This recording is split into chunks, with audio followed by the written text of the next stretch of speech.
Welcome to the Undisputed podcast. I'm your host, Jenny Taft. This podcast is the full show from today's episode of Undisputed from start to finish. They've got a busy slate, so skip Shannon, let's get to it. Welcome to Undisputed live from Los Angeles. I'm Alex Curry here with Skip Bayless and Shannon Sharpe. Good morning, guys. Happy Friday. How we doing? Boom. Yeah, that's what I thought. There you go. Okay. Your day coming again, okay.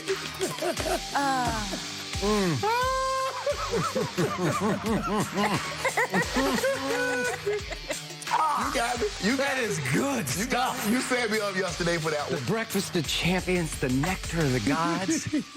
I told you yesterday, I do not need your 2 points of pity that you offered me for a mere 2 cases of this. Yeah, I get you back. I said, no, I want 0 points for 5 cases of Diet Mountain Dew. You did. Because I told you I believe in this Los Angeles Clippers basketball team, especially when it has its backs to the wall. Yeah. And last night, here they came. And tomorrow night, Saturday night, here they're going to come again. And you're going to get deeper and deeper into trouble. Thank you very much. Oh, so you already bet 5 more cases on Shabbat? I'm ready to rock and roll. Okay. Skip, I'm happy for you. I am so happy for you. I don't think Alex is happy at all. Did it again. Oh, come on, always happy. For the 3rd straight series, LA was able to win Game 3, 106-92 after dropping the first 2 games in the series. Now, Paul George and Reggie Jackson combined for 50 points as the Suns struggled offensively, with no player scoring more than 18. Now, after the game, Ty Lue said, quote, "Our guys keep grinding, keep fighting. We never give in." So, Shannon, what's the biggest reason that the Clippers won? I believe it was Pat Bev and the defense that the Clippers played on the Suns. Skip, he set the tempo in Game 2. Because Devin Booker had gone crazy in Game 1, 40-point triple-double, his first triple-double of his career, and it happened in Game 1 of the Western Conference Finals. And Ty Lue said, you know what? Enough of this. Pat Bev, you got this assignment.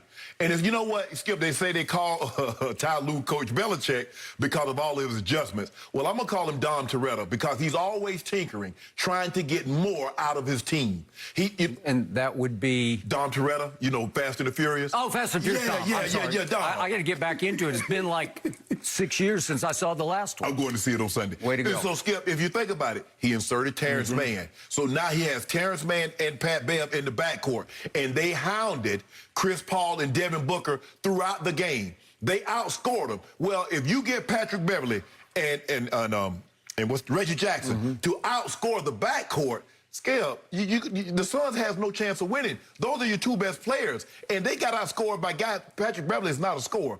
But his defense on Devin Booker the last 2 games has been nothing short of sensational. And I thought that set the tone for the way the Clippers were going to play in Zubats.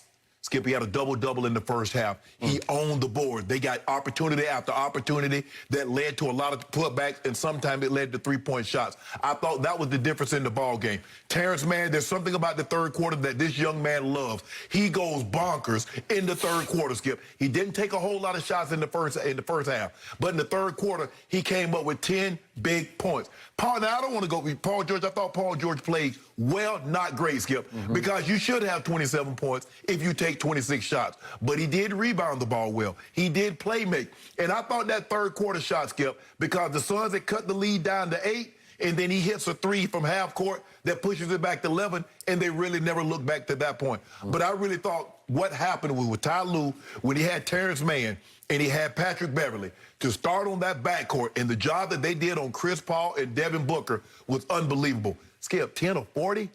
10 of 40. Let that sink in. 10, they took 40 shots and only made 10.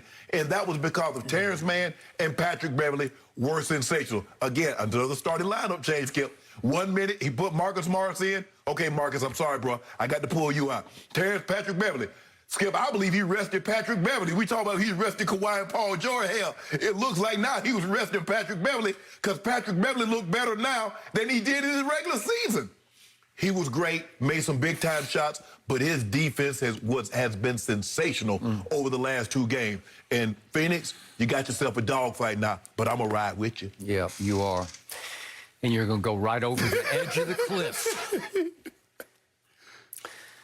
Allow me to start by saying, if you had told me yesterday at this moment, sitting across from each other, that my Clippers, who led the NBA in three-point shooting percentage, would go 3 for 17 in the first half, and you had told me that my man, Marcus Morris Sr., I ended the show yesterday saying this is going to be your night, but he's fighting some sort of knee issue. Not sure exactly what it is, but it's such a problem, he did not start the game. No, and he did that's not. very highly unusual because he is, if not the leader, he is a leader of this team, and they all know that they want him at least to start the basketball game. Right.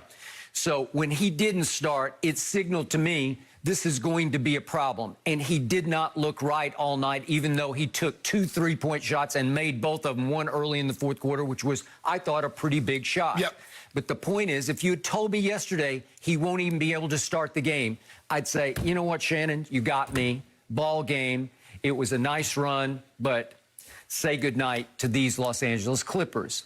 If you had told me that the man that we've all called at times playoff Rondo would come in the second quarter with an 8-point Clippers lead and suddenly turn the ball over 3 straight times, do nothing else, add nothing else to the mix, and leave the game with the game tied, blow the 8-point lead, I would have said, good night, Irene. Right. Yep. I don't know who Irene is, but I would have said I'll never see her again, right? Yep. Because and you didn't see Rondo again. I would, and we didn't see Rondo again after that because I know I immediately tweeted, get Rondo out of there. This is the guy I lauded and applauded at the trade deadline. I said, this is the magic move. Yep. This is the missing piece to the championship puzzle, and he has not been that guy. Right. Maybe he will, but knowing Ty Lue, in fact, we're actually giving Belichick too much credit to compare him to Belichick. I think he's beyond Belichick. That's just me, because we saw what he did with your Cleveland Cavaliers, LeBron and Kyrie.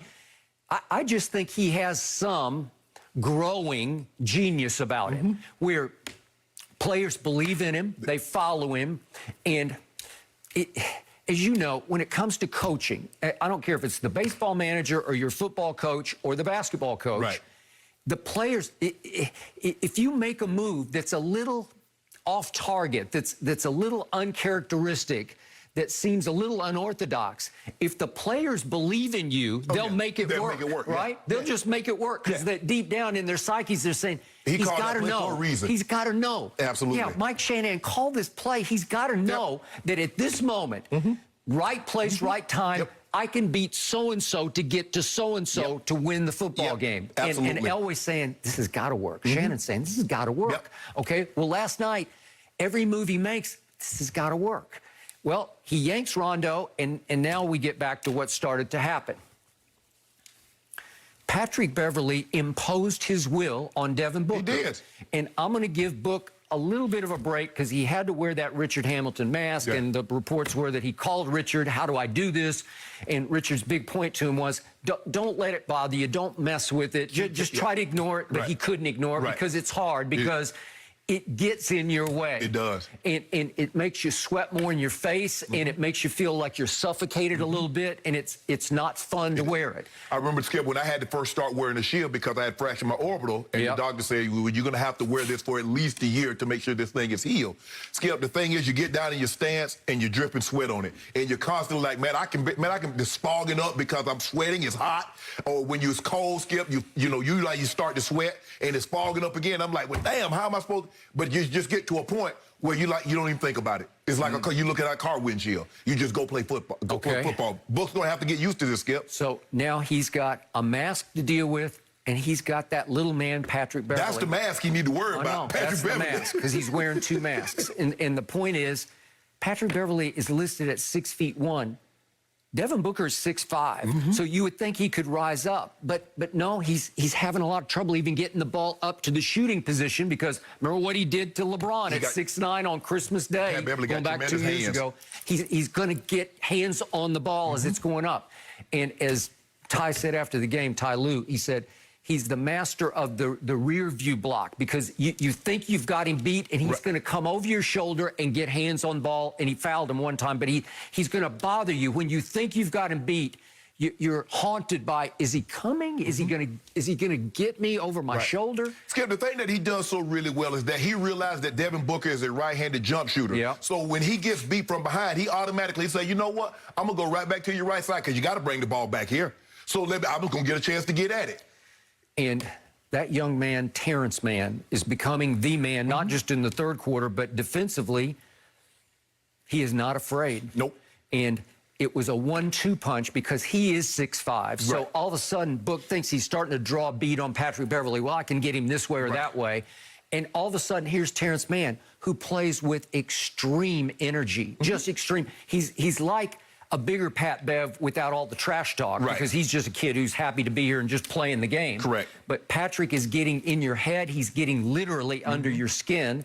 And physically, the Clippers imposed their will. It was just a physical basketball game where Big Zoo outplayed DeAndre Ayton. He did. He is not better than DeAndre Ayton. Nope. He is not as talented as DeAndre Ayton.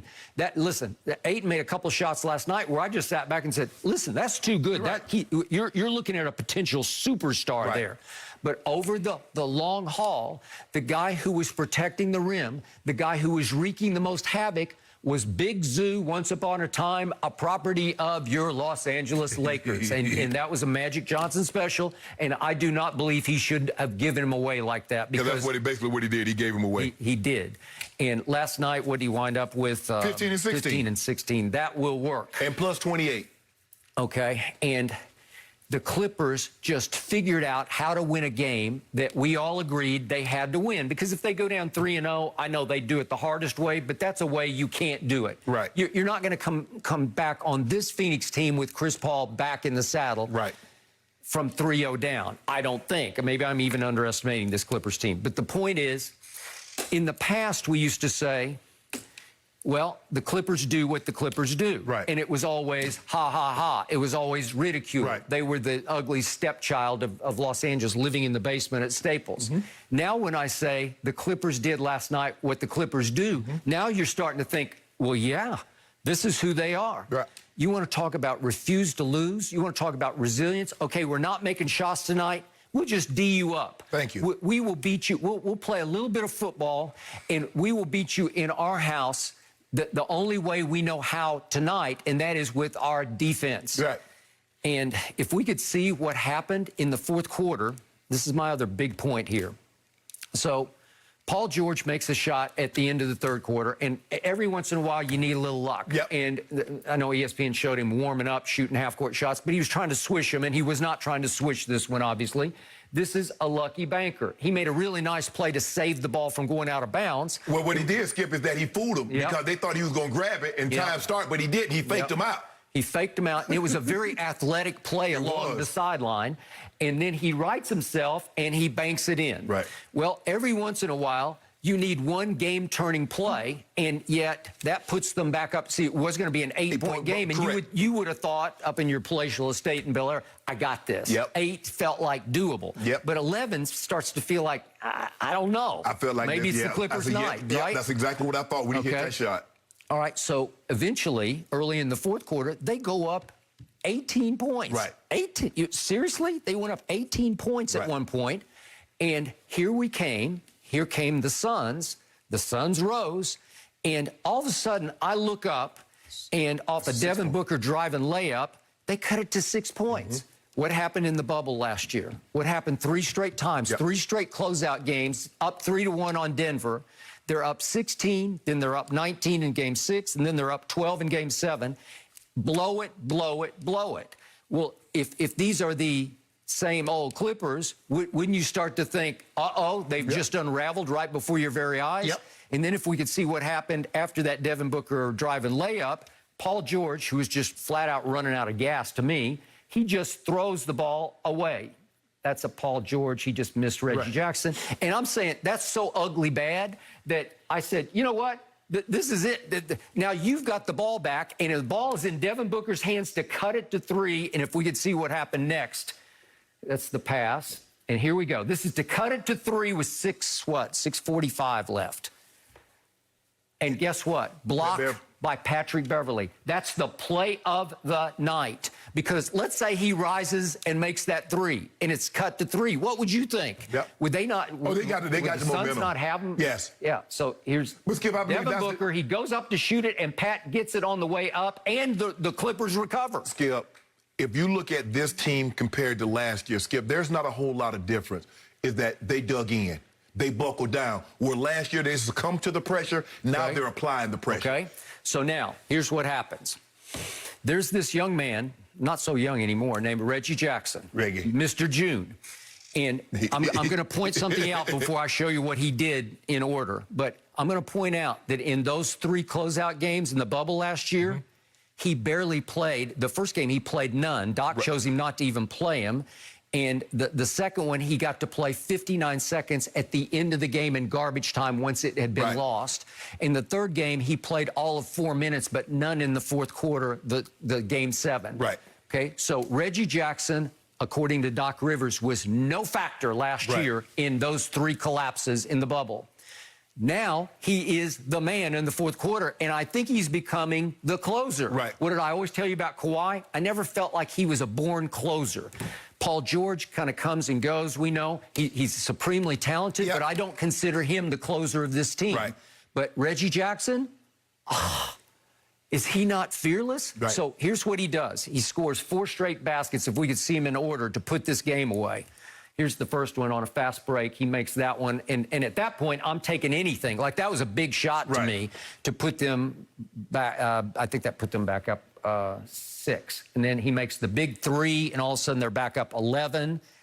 And then we kick it back out. And this is going to be ball game right here, because that put him up 13. And then just for good measure, one more time, he goes on Cam Johnson. He goes up and under and over, and he goes back up the court going, Cam Johnson is too small. Cam Johnson is 6 feet 8 inches tall. Reggie Jackson is listed at 6 feet 1 inch tall. So it's 6'1" versus 6'8", and he's going up the court going, you're too small to guard me, to Cam Johnson. Whoa, really? That's a new deal for the Los Angeles Clippers. They've never had that kind of swag, that kind of attitude. When you come with Reggie Jackson credentials, Skip, the Pistons gave him max money.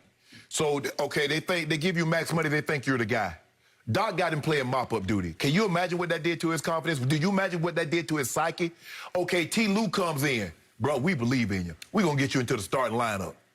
And now look at him. He's playing like the Reggie Jackson that got that guaranteed, that got that max contract from Detroit Pistons. Okay. And sometimes, Skip, that's what it takes, is that one coach doesn't believe in you, and another coach does, and you're like, I'm going to show you was right to put your trust in me.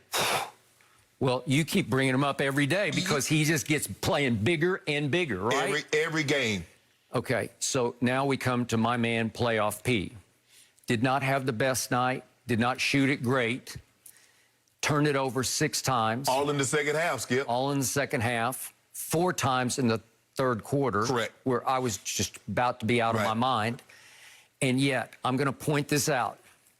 As we speak, Paul George has played 129 more minutes than any other player who has played in the playoffs so far. 129 more. He's played 147 minutes more than the second Clipper, who is Mr. June, Reggie Jackson. Right. Think about that. 129 more than any other player, 147 more than any Clipper. What does that tell you? It tells you T. Lue is riding that thoroughbred horse who is Paul George. Right. He's an all-star. Right. He's a first-team all-defense. They do not have Kawhi Leonard. We're going to talk about him a little later in the show. It was a little perplexing to me that he was sitting upstairs watching from a suite with his family and his Uncle Dennis. We'll talk about the why of that in a little bit. But he is gone for the playoffs. And T. Lue knows it, and T. Lue knows, I just got to play Paul. Right. But I'm tweeting last night, just give him a couple of minutes. Just give him a little blow, but he can't. He can't. He can't. He finally, just his presence on the court. He played 43 more minutes last night, and the only reason it wasn't closer to 48 is because over the last 2 minutes, he finally took him out of the game because it was in hand. Correct. Okay, so what numbers do we see from my man, Paul George? We see 27 points. We see 15 rebounds. We see 8 assists. Didn't shoot it well, 9 of 26, 3 of 11 from 3. Right. Free throws, 6 of 7 is not bad. He did make 4 fourth-quarter free throws, and they weren't all that significant, too early and too late. Correct. But at least he went to the line and got to feel what it felt like to face up to the demon and make those 4 free throws. Right. And he made them. If you start clanking them for no reason in the fourth quarter, now it's really going to get in your head, a la Ben Simmons. So the point is, I thought he was just flat out running out of gas because the turnovers he was committing were tired turnovers to me, where he just looks like mentally weary. Right. He's trying so hard, he's falling down. Right. He's throwing it out of bounds because he's just gassed. Right. He's exhausted. So I'm not sure how much longer you can ride the thoroughbred without a little bit of rest. Well, Skip, T. Lue is doing a great job. He's taking him out. He doesn't have to guard Book. He doesn't have to guard CP3. He's putting him on Mikal Bridges, who runs off a lot of screens. He's putting him on Jay Crowder. But those guys are not the offensive firepower. They're not trying to go get buckets. They're trying to spot up and shoot the 3. So Paul George can get a little rest on that end of the court as opposed to chasing Devin Booker, who you know is trying to get points, or CP3. So he's going to have to catch his breath whenever he can because because T. Lue cannot afford to not have him on the court, Skip. He's just a calming effect. Even though he's not doing anything, he's still Paul George, and he's still there. He's just so gifted. Yes. He's 6'8", and the threes that he made were like big-time shots where you'd say, oh, that's just too good. Right. So in the end, I believe that last year under Doc, and I'm still a big Doc fan, but it was going so haywire. There was such dissension in the locker room. Remember, it was Montrez and Sweet Lou, and they were all clashing inside. And there was poor chemistry, like awkward chemistry between Kawhi and Paul George to close those games. Right. It was always, are you going to do it, or do you want me to try now? Do you want to try to create a shot by yourself? Now, at least they have some ball movement. Now, it's up to any. They trust Terrence Mann to make a shot. Reggie Jackson said, I'll take that shot. Y'all don't want it, I'll take it. Yeah, well, he'll take it because he is absolutely fearless. Yes. And so the point is, to me, their closing chemistry is much better through these playoffs than it was in the last year's playoffs. Now, am I saying they're better off without Kawhi? Well, obviously they're not. Right. But their closing chemistry, if you have to somehow bleed out what was had fallen to only a 6-point lead, if you need to protect that and salt it away and get it home, I trust this bunch to do it more than I did last year's. Right. Last year's, they would have blown this game, and you would have been in here hooting and hollering all morning. Skip, when I saw this starting lineup with 3 guards, I said, this is a small-ass team. I said, the Suns about to blow the doors off y'all. And then the Suns start off turning the basketball over because of the pressure that the Clippers were applying. But I did not think this 3-guard lineup was going to play a significant role as it did. I didn't see this coming. Well, they were in for their defensive capability more than their offense. Okay, Monty, you on deck. He is on deck. What's he got in his card deck, right? Does he have an ace in there? Got a joker. Got a big joker. Got a big joker. But the big question is, will they do it again? Will the Clippers even the series over the weekend? And will Ice Train the Hawks shock Giannis and the Bucks for 2 games in a row? No mercy. Trae Young and the Hawks were able to shock the Bucks in Game 1 on the road, largely in part to Trae going off for 48 points. Now, Atlanta will need some more of that shimmy magic from Trae tonight in Game 2, as Fox Bet Sportsbook once again has the Hawks as a big underdog against Giannis and the Bucks. So, Shannon, who wins tonight's Game 2? I'm going to take the Bucks to bounce back, Skip, because I think some of the things that the Atlanta Hawks did, the Bucks can correct, mainly keeping Clint Capella and John Collins off the offensive end. What's so confusing to me, and Budenholzer, you need to do something about this. A team that got 70 points in the paint somehow still managed to jack up 30-plus threes in the ball game. Why would you ever attempt that? I get what you were in the regular season, but clearly in the postseason, you're shooting almost 10 points lower from the 3-point line than what you shot in the regular season. You can get to the bucket. You can get any shot you want in the paint, but for some reason, you guys, Middleton and Holiday and Coddington, Brook Lopez, first of all, Brook Lopez, However many minutes he's playing, that's too many. Really? So if he's playing 10, that's too many. He's playing 5, that's too many. Too many. Bring him in when you got the game as well in hand, and bring him into the ball game again. 20 minutes the other night. That's way too many. But Skip, you see Giannis is in the paint. I give him credit. 22 of his 25 shots the other night were in the paint. He shoots a high percentage. He does. 70% in the paint. That's pretty good. I'd say that's pretty great. I love the fact he only attempted 2 threes. Really, he only attempted 1. The other one was at the end of the half, Skip. He just threw up something from over half court. Yeah. So I'm going to say he only attempted 1 3, and that was in the first minute of the ball game. He says, you know what? The hell with that. I'm going inside. Did a great job. But they got to cut down on some of these threes. And the last thing, the most important point, what are you going to do with Trae? Are you going to let him be a scorer, or are you going to let him be you can't let him do both, Skip. You can't let him score and play make. Yep. Either let him go get his 40, but you shut everybody else down, or you just make him a playmaker. But, Skip, you let him get 48 and 11, you're going to get, because at least half of those are going to be what, Skip? 3-point shots. So you can't let him do that. He scored or assisted on 72 points, which is the finals, which is a conference finals record. Yep. You can't let him do both. Get the ball out of his hand. Make Herter, make Bogdanovich, make John Collins, because I think that young man has proven, Skip, over the course of his young playoff career, he can beat you. Ask the Knicks. Ask the Sixers. Yep. Ask the Bucks the first game. So you should have learned your lesson. Get the ball out of his hands, make someone else beat you, keep the Hawks off the glass. That's the recipe for success. And do not shoot 30 threes. So, Mr. Sharpe, speaking of learning your lesson, you still have a home in Atlanta, GA. I do. You're from Georgia, born and raised. I do. The Hawks all year were your team because little Ice Trae was your little man. Yep. And all of a sudden you turned on your team on the brink of the NBA Finals, just as we got to the conference finals, and you said, no, it's Giannis and it's the Bucks. They're just too good. Yeah.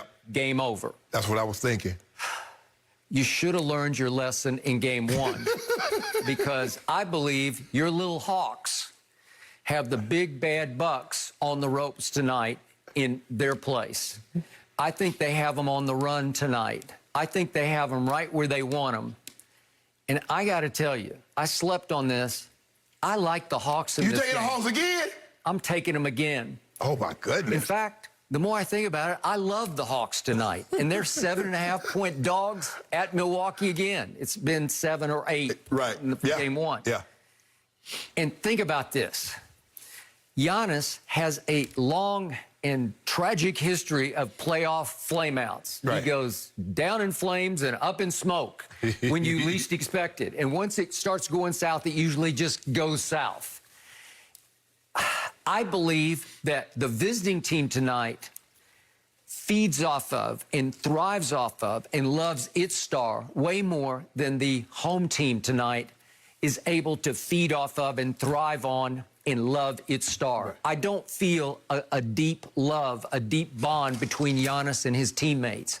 I don't think they dislike him. I just think they all look at him like, are you sure you're that guy? Because I don't think he's that guy for this time and this moment. Well, Skip, the dunk, the 3-point shot has become more relevant. It's more get the crowd out of their seat than the dunk. It used to be the dunk. The dunk would let, but now the way Trae is raining those threes, and I know it's on the road, that's more heartbreaking than a dunk. Okay, I got it. And speaking of the road, do you realize your little Hawks, your little upstarts, have gone 6-2 on the road in these playoffs? They won twice at Madison Square Garden against a Knicks team that seemed to have come of age. And that city was on fire for the first time in ages for its Knicks, right? And they went in there, and Trae Young became, weirdly, the villain of villains, the Reggie Miller, at about 5'11". Reggie's like 6'7", right? Yep. And they won twice at MSG. Then they won 3 times at Philadelphia against the #1 seed, the team with the best record in the East, the team with 2 nuclear weapons in both Joel and occasionally Ben Simmons until this happened. 3 times at Philadelphia, and now they have won once, game 1, at Milwaukee. Right. What does that tell you? This team is fearless on the road. Trae has talked about he prefers playing on the road to playing at home. He enjoys shutting down and jawing with the crowd. He enjoys you did too when you were a player. Because, Skip, there's less pressure on the road because they expect. When you're at home, Skip, what is it? You're expected to win. Oh, the crowd will get us going. But when you're on the road, you know it's only you and your teammates against their team and the entire stadium. And he seems to thrive on it. Yes. 5 feet 11 inches tall, of just playing huge. Yes. Of being David to their Goliath. Yep. And he slays the giant on the road. And tonight on the road, think about this. Obviously, the second star in Milwaukee went 0 for 9 from 3, Chris Middleton. Can he play that bad again, Skip? No, 6 for 23? He will not be 0 for 9. But you want to talk about a rim starting to shrink at home tonight? It's going to look about the size of a golf hole. You watch, like the cup in golf, that little tiny hole. It looks smaller and smaller to me when I try to putt from 3 feet. It looks like a thimble. But the baskets tonight for the home team, you don't think they're up against it right now? Well, they better get out to a lead. You don't want to be Skip. You don't want to be dealing with this Hawks team in the fourth quarter because that's what the Hawks did. You thought the Hawks were going to go away when the Milwaukee made their run, but the Hawks stood right there. And so if you're the favorite, the longer the game goes, the more confidence you give the underdog team, and then you start to press. Man, y'all ain't gone away yet. And Trae like, nope, we right here. We're right there. And if this is a close game going into the fourth quarter, I do not love Milwaukee's chances at all because Giannis doesn't have a takeover kind of game. Right. He needs to get to the rim or at the rim, correct. right? Yes. And if they start to lock up and lock down and build that wall, it gets harder and harder for him to just take over the way Trae is capable of just nobody can keep him in front of him. Right. He's going to get in the lane and he's going to wreak some havoc. And I told you the other night, I felt like a star is born, and I think a star will continue to rise tonight. But then I look at the numbers in the fourth quarter the other night. He's Trae Young, 1 for 7, and 0 for 4 from 3. Well, is that a star is born? Yeah, it was, because he made all his free throws. He made 9 of 10 free throws, and in that last closing stretch when they won 18-8 going all the way home, he made 7 straight free throws. And had 3 assists. Yeah. The question is, Skip, Holiday had an outstanding offensive game. Is he willing to sacrifice some of that offense to do a better job defensively on Trae Young? Maybe, but I don't know if he's capable. I just don't know. That's all defensive for first team. I got it. I wasn't seeing him able to stay in front. No, listen, he wasn't. Ben Simmons was very effective just because he's 6'11". And he would guard him with length. Like, I can't move my feet like you can move them, but the long arms of the law are out here where you can't get around my arms. And if you go up to shoot, I can do this. Well, I don't know if Holiday can do that. Holiday doesn't have the length to affect him, but I thought he had the quickness to beat him at the spot. He says, nope, not here. Nope, not here.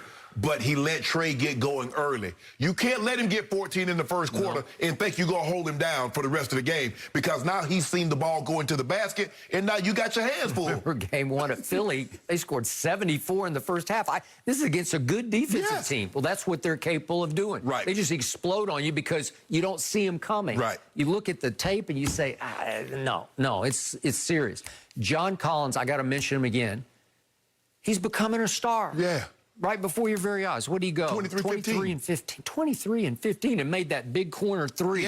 That was a game changer. And he had a couple of dunks on Brooke Lopez's head. Yet he shot he made that 1 3, 1 of 5 from 3, and Herter shot 1 of 6 from 3. Well, what if tonight Herter makes 4 or 5 threes? Is he not capable? Yeah, and Bogdanovich hadn't played well. Well, he's got a knee issue that he's fighting, and Gallinari didn't play that well the other night, and he's capable of going off on you.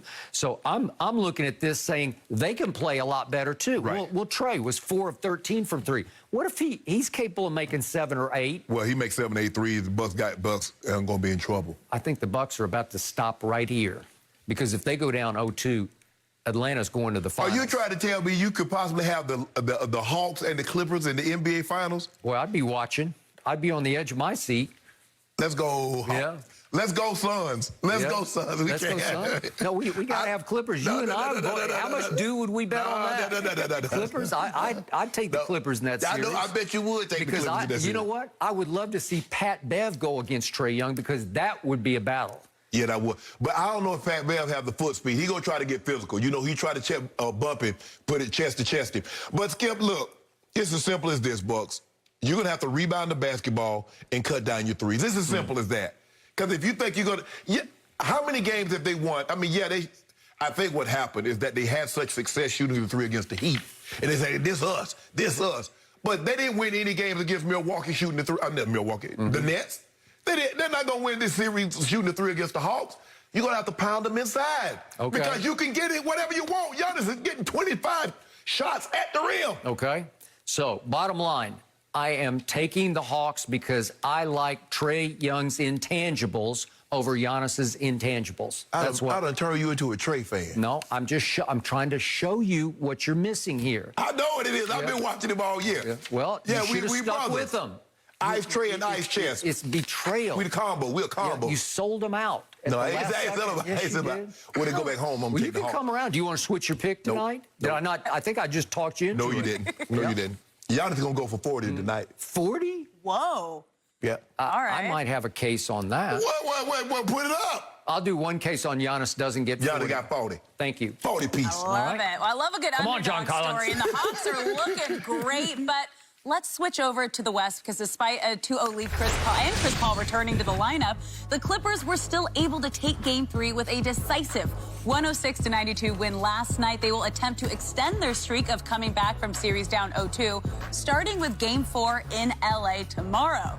So, Shannon, who wins Game 4 on Saturday? I'm going to take the Suns. I just believe Monty Williams is going to make the proper adjustments.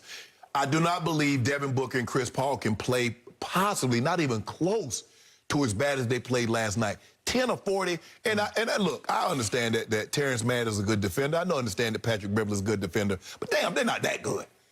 Devin Booker's legit. He's an offensive bucket. Chris Paul is an all-NBA player. And they made them just look like guys last night. Just guys. Not what we know them to be.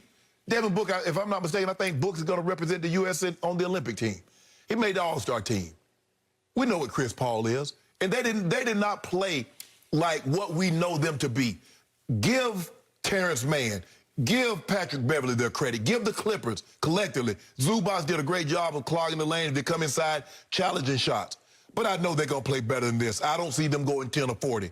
And you're just going to have to find a way to get Devin Booker going. He's going to have to play with that face mask on because it's like, okay, you broke your nose, bro. You don't want to, have something crazy happen again. You're just going to have to get used to it. I think going to shoot around, he's worn it once, going to wear it a couple more times. Hey, if you got to, walk around with it. Because that's what I did, Skip. When I had to wear the sheet, I put my helmet on and just walk around with it, trying to get used to having something in front of my eyes as opposed to not. Yep. So you got to do what you have to do to get comfortable and realize that Patrick Beverley is going to make the officials call those fouls. So if you think he's going to back off, he's not that type of dude. He's going to go as far as the officials let him go. And right now they're letting him play. So Book, understand that whomever that Patrick Beverley is guarding, understand he's going to push the envelope. He's going to go as far. If they don't call it, he's going to keep swiping. He's going to keep bodying you up. So just know what you're up for. Hey, in football, they say this is a double chin strap game. Buckle your chin strap. Okay, you know what you're up against. This is a physical game. When you play him, you already expect physicality. But in the playoffs, you expect it even more. And now that they're down, they're desperate. They're going to fight, scratch, and claw to make sure. So I'm going to take the Suns in a nail-biter. Okay. A nail-biter. It's going to come down. It's going to probably be just like Game 2. It's going to come down to the very end. But I'm going to take the Suns. I heard little to no conviction in your voice. I don't think you deep down really believe that. 2 cases. 2 cases? Yeah. All right, done. No points, though. I don't need points. I told you. Looking at you. I am ride or die with Clippers, and they will not die on Saturday night tomorrow Look night. at old Mr. Big Chest over there. You just pruning everything now. You feeling good, old Peacock. In fact, I like the Clippers even more tomorrow night than I liked them last night. Well, 3 cases then, since you like them so much. Done. 3 cases. Thank you very much. By the end of this show, we may be up to that magical 5 that I just won from you. The Clippers imposed their will on the Suns. The Clippers seized psychological control of the series you think so? last night. The Clippers, I told you, should have won Game 2. I know they got robbed at the end of that game. The ball went off Ayton's hands, and the game would have been over if they had just called it. And Scott Foster tries to rule from the far baseline with Reggie Jackson crossing his view. He couldn't even see what happened. The wrong man tried to make the call and missed it, and then they didn't have the guts at Phoenix to overturn a missed call, which would make them look foolish. And they knew it would have ended the game, because then with 0.9 seconds left, all the Clippers have to do is throw the ball up the floor and touch it, and the game would be over. So the point is, and don't get me started on Ayton grabbing Zoo's jersey and restraining him from getting around the pick. Well, that's the physicality they let them play with. Well, that's just dirty basketball, but that's fine. They should have won. They knew they should have won. And Paul George had a little mini meltdown at the free throw line, and I loved what Ty Lue did. He called him as soon as they landed back in L.A. He called him in his car, and he said, just let it go. We wouldn't have been, that's what I told you yesterday. There's no way they would even been in position to win that game if Paul George hadn't gone on that 9-point salvo from 2 minutes left down to 20 seconds left. So I give him high marks for that. He had already made 2 big free throws earlier in the fourth, and he clanked them, and I give you that. And yet, he shook it off last night with a lot of pressure on him, and he turned back into, slowly but surely, playoff P. Okay. So I like where he is mentally, and I believe that the Suns know deep down that the Clippers are just a little bit better than they are. They're just a little better. No, they're not. Yes, they are. They're just a little deeper and a little better. And trust me, the Clippers will not go 3 of 17 from 3 in the first quarter tomorrow night. I believe that they will impose their will shooting the basketball more quickly than they did last night when they did not have their usual good shooting night. Well, they're going to have but if you look at it, Skip, the Clippers went to the foul line 24 times. That's just because they played harder. Yeah, exactly. The Suns went 13 times. Okay. So that's, you lost 8 points right there. Okay, so I'm going to give this to you on Devin Booker. They said on the plane going home, they had to reset his nose, and it took 8 pain-killing injections around to deaden the nose, and then they had to kind of re-break it, they said, that was the report, to get it back straight. So I'm sure that was not pleasant for him. Hell no. And that's bad enough, just the aching, just like you got a migraine in your nose. And then you're trying to breathe, Skip, you got to breathe out your mouth. Okay. It means I got it, but in 24 more hours, is he going to feel, 48 hours from last night, obviously, will he feel that much better?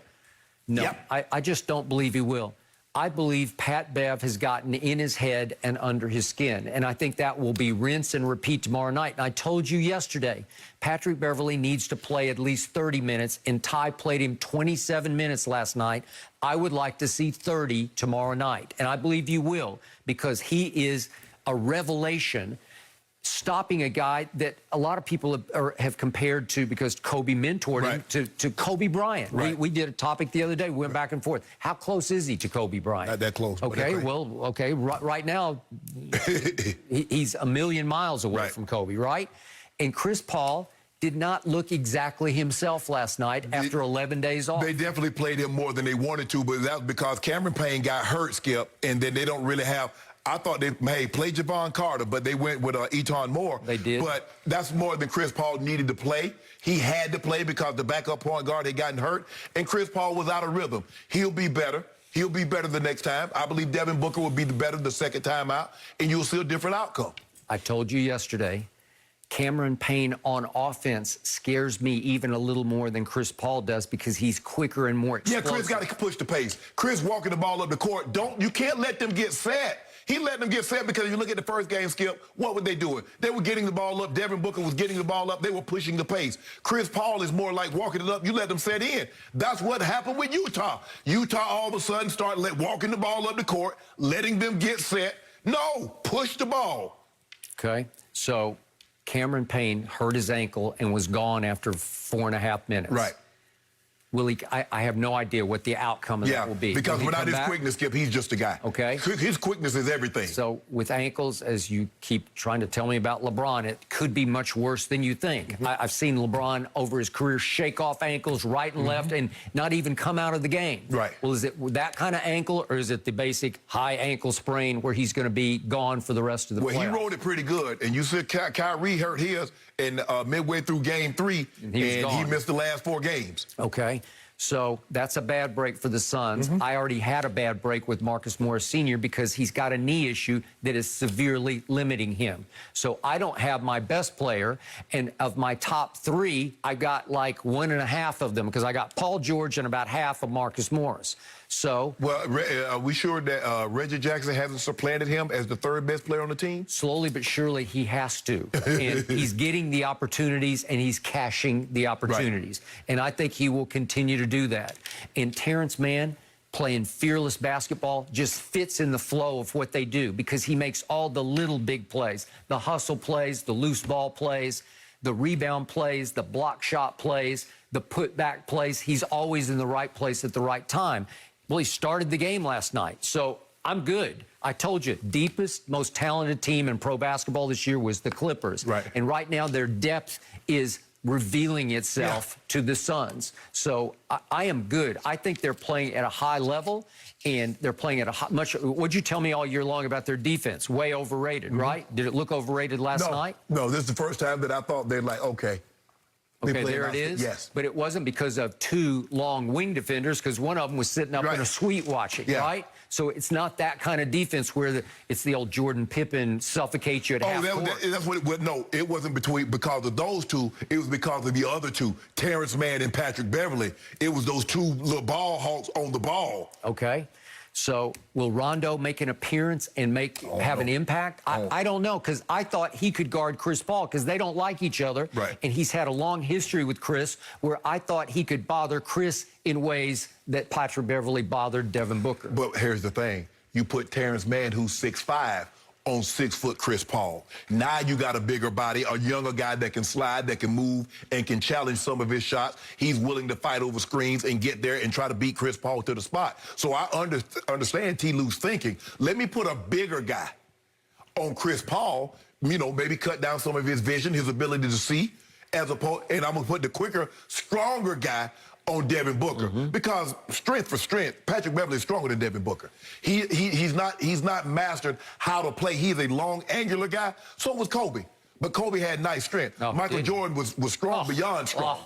So once Book gets that aspect of it down, now he'll be able to deal, because don't you, Skip, that's what everybody tried to do with Kobe. Get physical. Everybody tried to get with Michael. Get physical. You say, Sam, what was that, Jordan rules? It was all about physicality. It wasn't about no finesse and trying to beat him to the spot. Be physical. Remember what John Sally said? Once he's airborne, you got to knock him. You have to keep him on the floor by knocking him on the floor. Exactly. And finally, it will ultimately come down to 7 feet versus 7 feet. Yes. Zoo versus DeAndre Ayton. Zoo is not in his league in all-around skill and talent. But last night, he outplayed him. He did. Just on savvy, outworked him. like Euro savvy. He outworked him. He outpositioned him. He outfought him. And I believe you will see more of the same tomorrow night. I see rinse and repeat for the Clippers. I see them winning this game a little more handily than they won last night's game. Zoob had a double-double in the first half. He had 5 offensive rebounds in the first half, which set the tone for the way they were going to play for the remainder of the ball game. I expect Ayton to come back as a monster, and he'll probably have 24 and 14, 24 and 15, but he'll be way middle of the road in double figures in rebounds. You sound like you're trying to convince yourself. I'm already convinced. I'll come in here with me a good old stogie, probably another. I'm gonna get me a 3-liter. Do they do 3-liter dudes? I don't know. I only drink the bottles. Well, that's okay. Well, Shannon, you should never have a 3-liter. I'll give a 3-liter. You are not allowed to have 3 liters of Mountain Dew. You might not even need a chair. A 3-liter. No mercy. Scottie Pippen didn't hold back in his GQ interview when asked about Kevin Durant. The 6-time champ said that KD's biggest weakness is not utilizing his teammates enough, while referencing KD taking the final shot in the Game 7 loss against the Bucks. Now, Pippen said that Durant, quote, doesn't have what LeBron has. KD fired back on Twitter, saying that the Bulls would drop final plays for other players and that, quote, they followed Phil, not you. Shannon, do you agree with what Pippen said about KD? Skip, both guys are telling the truth. And remember, I used to always say, Skip, 2 things can be true. But it's not Kevin Durant's fault that his team hasn't asked him to do what LeBron was asked to do. Kevin Durant is a scorer. And for the better part of his career, Skip, that's all they've asked of him. And I can empathize on KD's part, because let me tell you why, Skip. For the longest time, when they used to talk about tight ends, they would always say this guy could do this better than I could do that. Well, they never asked me to do that. They didn't ask me to be Bart Barbaro. They didn't ask me to be Gronk. They didn't ask me to be George Kittle. They asked me to go catch the football at an elite clip. That's what they asked me to do. But when they asked me and needed me to block, Skip, I could block. But I started realizing, well, hold on. Why y'all upset at me? Because they asked them guys to do more. They asked me to do this, and I do my job at a high level. Katie, don't get upset. They are totally different people. LeBron James has been asked to play make, has been asked to rebound for the better part of his entire career. KD was asked to do that when James Harden went down, when Kyrie went down, and they really didn't have a true big, so he was asked to do all those things. And he did the best job. The first game, Skip, was a historic game. What, 49, 17, and 10? But you're asking a guy to do that, to do something in year 14 that he's really never been asked to do. So I don't fault KD for that. KD is, as I feel comfortable saying, you're probably not going to ever see another KD. A guy that's 6'11", maybe 7 foot tall, Skip, can handle the ball like a point, can shoot it like a 2 from 3 mid-range, get to the basket.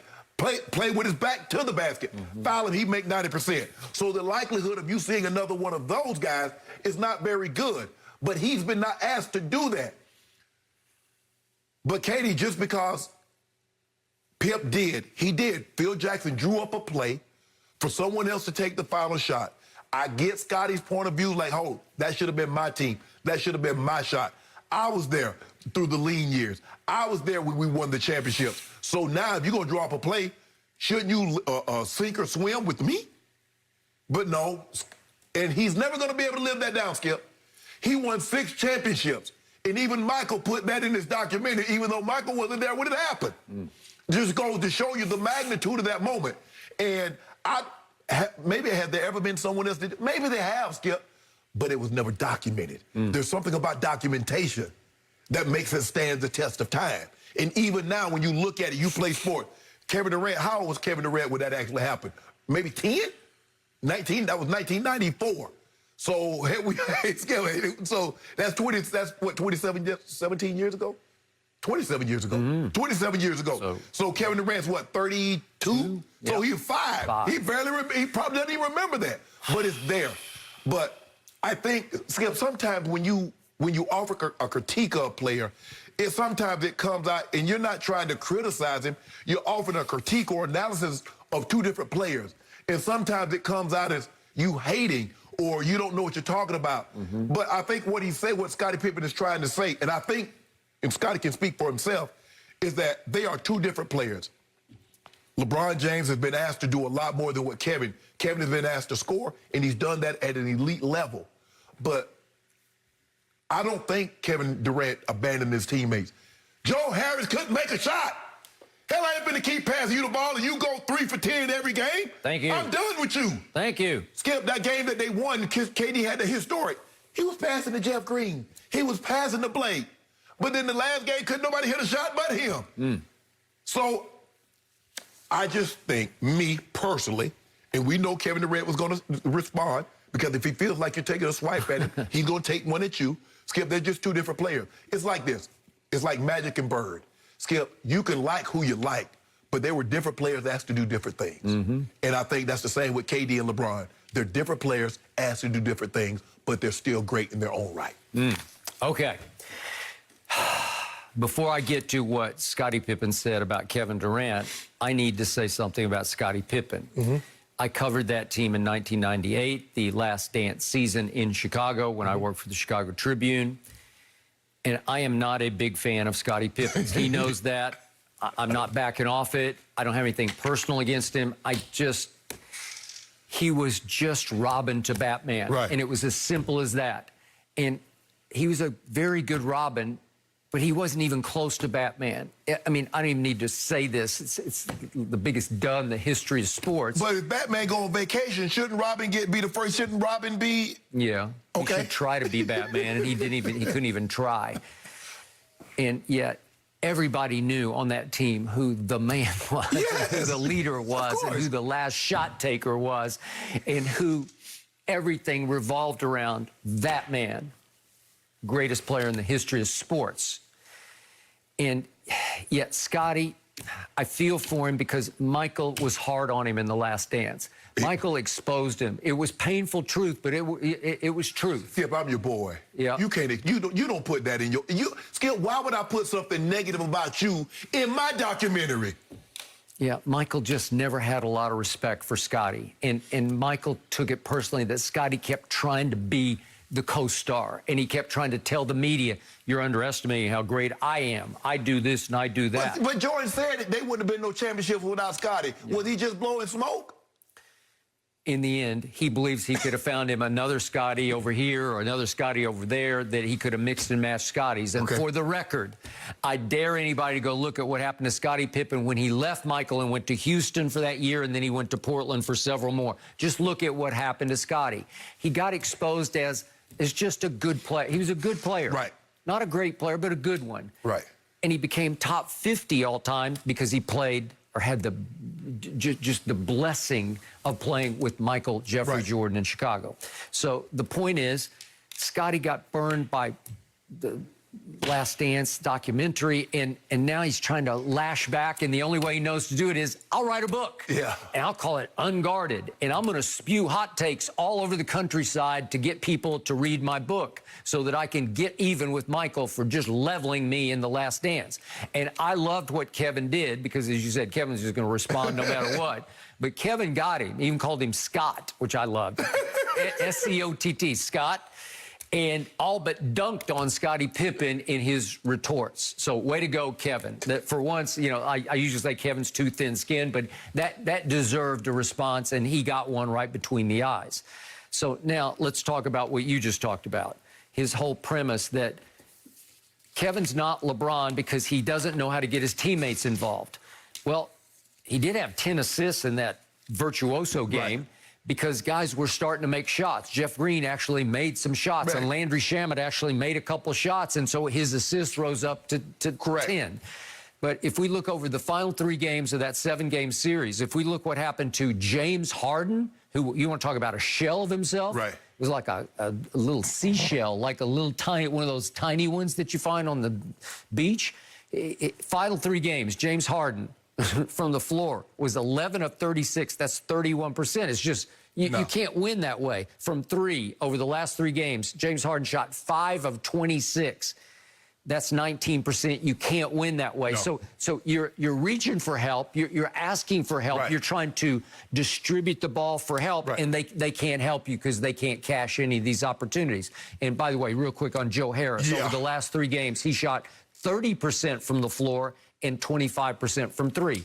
No help, no help. You try, but you can't. And you're running out of gas, and yet Scotty had the audacity to say he could have easily made that 3 and killed them in regulation. Well, he did make the 2, and if his toe hadn't been like a ½ inch on the line, we wouldn't even be having this conversation right now. What you would have done, had that been LeBron, you'd have said Michael Jordan would have known that he needed to take another step back. See, Scotty is doing what y'all do to LeBron. See, y'all wouldn't have given LeBron that. LeBron hits that shot. You say, LeBron, why didn't you take a step back and make it a 3 and end the ball game? See, that's what you would have did. And see, that's also an underlying theme, is that y'all, Scotty saying, y'all judge LeBron at a totally different level that y'all judge this other great player, but you said something. So if I'm listening to you correctly, you're saying Scottie Pippen was a good player on a great team, but he couldn't be a great player on a good team.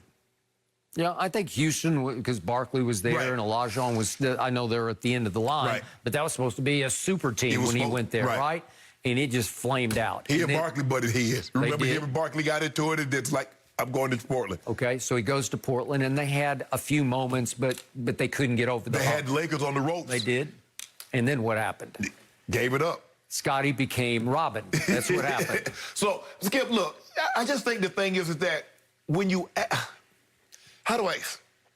It's kind of like the Peyton Manning, Tom Brady. For a lot of time, even though Tom Brady was winning more Super Bowls, people thought Peyton Manning was a better quarterback because he was asked to do more. Yep. So I just think the thing is that they're different. This is not to diminish KD. I believe if you were to ask KD and say, well, KD, this is what we're going to need you to do. Okay. It's this. But when you with Russ, who's handling the duties, or you go to Golden State and you got Trae, Clay, and Draymond, and then you go to Brooklyn and you got James Harden and you got Kyrie, Skip, what all the things that you might need to do if you're LeBron and you're by yourself, you're not going to have to do because you got other guys. Okay. I would also ask Scotty if he saw the recent quotes, I think from 2 days ago, from one Steve Kerr, who obviously played in Chicago all the way through 1998 with Scotty and Michael.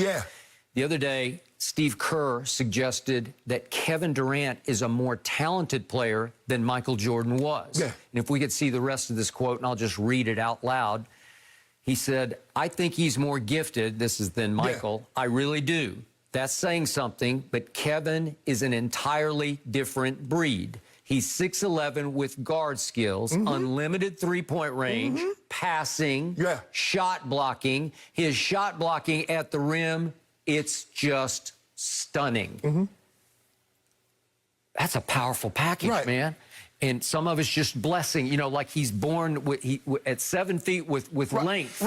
But he has guard skills. And we just not seen that package before. And it's not like he can't pass. He's a pretty good passer. But, Skip, that's not what he's been mainly asked to do. You can't criticize him for something that he wasn't asked to. Skip, don't give me I didn't take advanced calculus when it's not required for graduation of me. Well, obviously, he's such a special scorer that you just score. And he does it as efficiently. It's not like he's just a gunner with no conscience. He does it with the, what was he that night? 16 to 23 in the virtual. 16 to 23? That's absurdly great. Skip, it's like Michael and Magic. They never asked Magic. They have never asked Michael to do what Magic was asked to do because they had guards. They had big guys. They had Cartwright. They had Weddington. They had Purdue to do the rebounding. B.J. Armstrong. Scottie Pippen handled the playmaking. Where Magic did a little bit of everything. That's okay. That's okay. But I'm not saying that's not to say Michael couldn't do it because he had a stretch where he had like 7, 8 games in a row where he got a triple-double because the guards got hurt and he had to do the playmaking. But just like Kobe always had Powell, he had Shaq, he had Bynum to do the rebounding, he had Derek Fisher to do the playmaking. Kobe could do what Kobe could do really well, which we could do really well. He could do great, almost like no one else could, which is score the basketball. That's okay. So I'm going to say it one last time. Kevin Durant is the best player on this planet and has been for several years because he's such a better shooter than LeBron, and he can rim protect on the other end in ways LeBron's just not capable of. Did you see him against Splitter? You seen him block people's shots. Thiago Splitter in 2013. You saw that. Thiago Splitter has 1 inch vertical. Seriously. He's 1 inch. He's 7 foot tall. 7 foot tall. I don't even think he was 7. I think he's more like 6'11". No, don't do that. I'm serious. Don't do that, Skip. You could have blocked that shot. Skip, but all I'm saying, and I get what Steve Kerr said. Now, people do, he said, no, he didn't say that. He said he has more gifts. God blessed him with something that he didn't bless Michael. That's what he's saying. Michael couldn't shoot. He's not saying Kevin's better. Okay. He says he has more gifts. God gave him the gift to be 6'11". He gave him the ability to shoot from the outside. He gave him the ability to get... So the things to handle the ball like a guy that's half his size, that's 6'5", 6'6", to handle the ball like that at 6'11", those guys don't go out of trees, Skip. We just saw him create shot after shot on P.J. Tucker, who's about 6'4", maybe. And P.J.'s playing down here, like swiping at the ball. And Kevin's dribbling between his legs and behind his back and creating shots at 7 feet tall. Never seen that before. We've seen a lot of guys that's Michael Jordan height that could jump out the gym, that have higher verticals than Mike. We've never, ever seen a guy like Kevin Durant. He's a one-off. A one-on-one. He's a Mona Lisa. He's a screen poacher, a monk. He's one of those, Skip. I don't believe in my lifetime I'll see another guy like that. I don't think you will. I don't. So, but Katie, don't.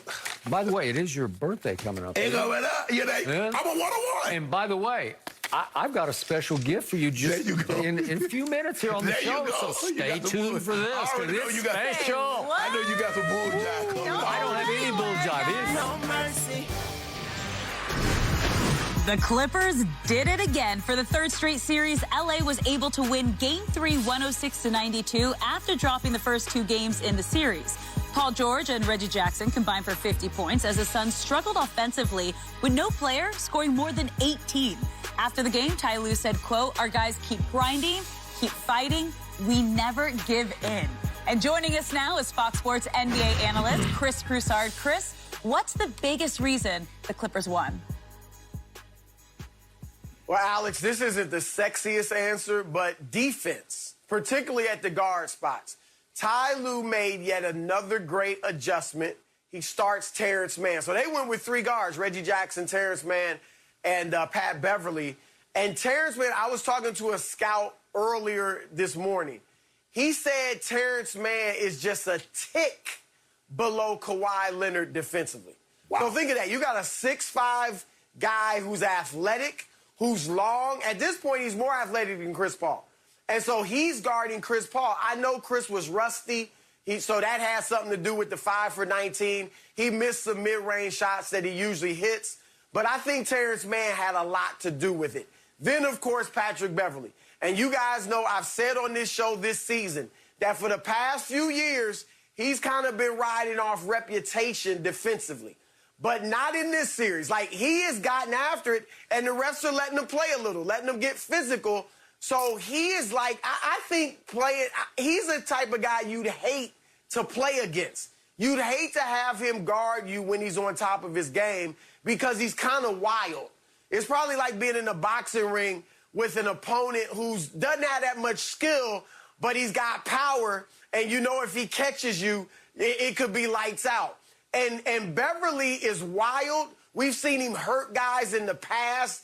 I think somewhat inadvertently, like Russell Westbrook a few years ago when he headbutted Devin Booker, just because he's always he's wild. And so I think that he is playing great defense, and it's bothering Devin Booker. Booker 5 for 21.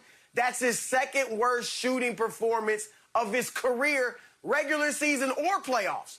And so Beverly's messing with him. I also think the mask and the broken nose might be bothering him. One guy in the league told me this morning he thinks that Booker's just going to take that thing off and toss it into the stands at some point during this series. So I think that's bothering him. He's a young player, first time in the playoffs. Now he's got a broken nose.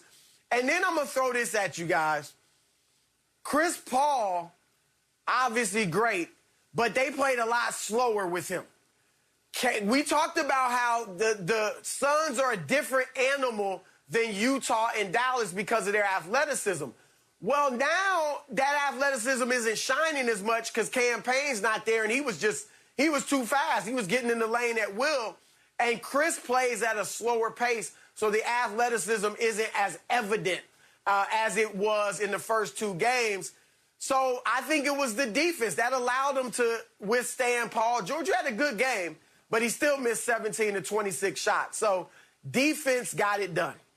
I agree. That's what I opened up with. I thought the three-guard lineup with Patrick Beverly and Terrence Mann getting into Chris Paul and Devin Booker, they shot 10 of 40. 10 of 40.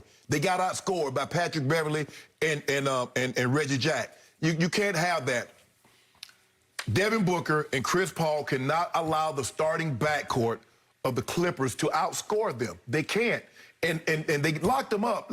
And like you said, Chris, if the officials are going to let Patrick Beverly play, well, you got to look. If you leave your door open, flies are going to continue to come in. I don't care how much bug spray you use. You're going to have to do something about it. Close the door. So if the officials are not going to blow that whistle, Patrick Beverly going to be right there in your job. He's going to play old school basketball like they played in the 80s and 90s, how they let you get physical.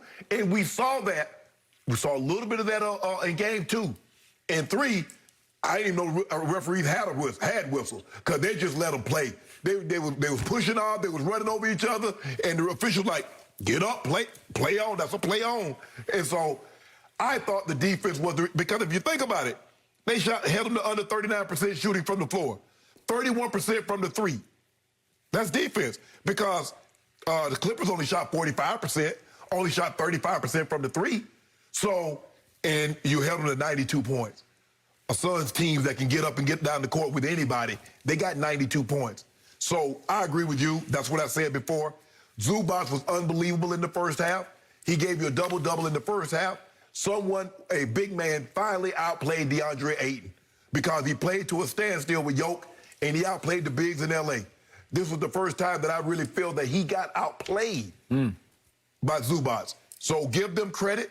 Give Ty Lue. I call him Don Toretto from the Fast and the Furious. He's always tinkering with his lineup, trying to find a way to improve it, to get it faster, to get it better, and it worked. Like that analogy. By the way, to your point, a game high plus 28 was Big Zoo. Big Zoo. Game high plus 28. A game worst minus 25 was DeAndre Ayton. Who saw that coming? Right. That was actually a big difference in the outcome, was that Big Zoo outplayed a much more gifted big man in DeAndre Ayton. In the past two series, Skip, he didn't play a lot. Zoo didn't play a lot. Now look at him. So, Chris, you and I have liked this Clippers team enough that we both picked the Clippers, obviously, do or die last night, backs to wall, to win that game. Yet, if you had told me yesterday that my Clippers would shoot 3 of 17 from 3 after leading the league in three-point shooting, they go 3 of 17 in the first half. If you told me that Marcus Morris, and Chris and I have agreed all year long, they weirdly sort of go as he goes, especially with his three-point shooting, that he wouldn't even be able to start the game last night. And I think even though that was a sweet switch on Ty's part, I think it was just... It was essential that you do it like he had no choice. Right. I think Marcus Morris couldn't go big minutes last night because he's got some kind of knee ailment that is making him a shell of himself. And if you told me that the guy we all have called Playoff Rondo would come in and play 8 minutes and start with an 8-point lead and turn it over 3 times in 8 minutes in the second quarter to the point I'm tweeting, get Rondo out of there, and blow the whole 8-point lead back to a no-point lead, I would say, good night, Clippers. They're down 0-3, and even the Clippers can't come back out of that hole. And obviously, they stormed back in the third quarter. Would they win it? Like 34 to 21. 34 to 21 in the third quarter. And they mostly did it because they imposed their will physically on the visitors. They beat them on the boards. They beat them pretty badly. It was 51 to 43 on the boards. But in the third quarter, they took it over defensively and in attack mode. And Paul George attacked all night long. And Chris, I told Shannon this earlier. Do you realize that Paul George has played 129 more minutes in the playoffs than any other player on any team? He's played 147 more minutes than the second Clipper, who is Reggie Jackson. I thought by the fourth quarter last night, he was flat out on fumes. And he started to turn the ball over, and they look like tired turnovers. They look like completely out of gas. And it got to the point where all of a sudden an 18-point lead early in the fourth quarter nearly disappeared down to a 6-point lead. There was an ugly turnover by Paul George, and all of a sudden, Devin Booker has the ball in his hands, about to shoot a 3 that could have cut it to 3. What would you have thought at that point? Make that shot, it's over. Hey, seriously, would Phoenix not just re-seize control? Yep. Yeah, and would it have felt like same old Clippers blowing another big lead? And what happened if we could see that one play that this is the play of the night that Pat Beverly made on Devin Booker? Yep. It's just extraordinary because he comes off the little screen and he goes up to shoot the 3 and Pat just knocks it right out of his hands on the way up. Right. A la what he did to LeBron on Christmas Day at the end of the game 2 years ago. Remember that? That's what Pat Bev does. That's just savvy and skill. That's just playing all over Europe, learning how to play basketball. And that turned the game around. And then here's the other point I made earlier, Chris. Here came Reggie Jackson. And this is the same Reggie Jackson who Doc Rivers barely played last year against Denver as they melted down with a 3-1 lead in the bubble. Reggie Jackson in Game 5 was a DNP. Doc didn't even play him. In Game 6, as they blew a 19-point lead, he played 59 seconds at the end of the game in garbage time mop-up duty. And then in Game 7, he managed 4 minutes in the first half, but none in the second half or fourth quarter. Well, he just wasn't in the rotation for Doc. And Ty Lue said, I'll take that. Not only will I take him, I will play him big fourth quarter minutes, and I will put the ball in his hands. Right. And so Reggie proceeds to just take the game over with big three-point shots. He took it over. He was the closer last night. He took it over last night. He took it over down the stretch. And my point has been, last year in the bubble, Kawhi and Paul George had poor closing chemistry because they just kept looking at each other like, are you going to go or am I going to go? Are you going to try to create a shot by yourself or should I create one by myself? And somehow the chemistry clicks with Reggie at the point and Paul driving the ball into the lane and kicking to open shooters. They just have a better flow and feel and confidence to them without Kawhi. Are they better without? Obviously, they're not better overall without Kawhi Leonard, but their closing chemistry is lethal now without him. Right. And that's what I love about this team. Last year's team would have blown that game last night. Go ahead, Chris. It may be that because Kawhi is clearly their best player, and obviously he's gotten it done in the clutch before, he's got his 2 championships, finals MVPs, they may over-defer to Kawhi. Yep, lately, that's right? true. They're looking for him to kind of get it done, and you're our first option every time down the floor. And I think now it's more, obviously Reggie and Paul are the closers, but still, it's more of an equal opportunity down the stretch. Reggie Jackson, and I say this kind of tongue-in-cheek, he's going to cause somebody to overpay for him next year.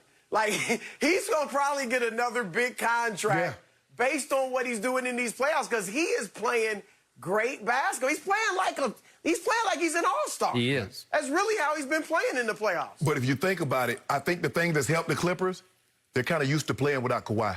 With that load management, that definitely helps. It's not like LeBron playing every night, then all of a sudden he's not there. It's not like that with AD, all of a sudden he's not there. Kawhi's going to miss a game here, going to miss a game there. And so Doc has to tinker with his lineup to try to find a lineup. Okay, this guy, and Marcus had some issues earlier this year with some injuries. He did. So he's got an opportunity to play a lot of guys. He's had a lot of confidence in a lot of guys. And that's one thing with T. Lue. Think about it. He's like, you know what? I'm going to ride Dellavedova at the starting point guard. Hey, Chris, if you're going to start Dellavedova, you can't tell me that Terrence Mann is worse than Dellavedova. You can't tell me that Patrick Beverly or Reggie Jackson is worse than Delly. He started Delly in an NBA Finals. He did. So. No mercy. Trae Young and the Hawks were able to shock the Bucks in Game 1 on the road, largely in part to Trae going off for 48 points. Atlanta will need some more of that shimmy magic from Trae tonight in Game 2, as Fox Bet Sportsbook once again has the Hawks as big underdogs against Giannis and the Bucks. Chris Broussard is still with us. So, Chris, who wins tonight's Game 2? It's kind of like yesterday. I said I think the Clippers win because they have to. This is as close to a must-win as you can get in a non-elimination game, I think, with Milwaukee. They can't go down 0-2 going to Atlanta. They were down 0-2 to the Nets, but they were going home. So that would be a different thing if you're down 0-2 going to Atlanta. So I do think the Bucks win. And while I want to give the Hawks great credit for what they did in Game 1, I do think the Bucks took them lightly. You're coming off a victory over the team. I know they were injured, but still, over the team that most people said was the best in the league, that was chock full of Hall of Famers. And you beat them in an emotional Game 7 in which you came back from an 0-2 deficit. So I just think Milwaukee, in kind of like human nature, relaxed. They exhaled a little bit, and you look across the court and you see the 5th seed with no all-stars.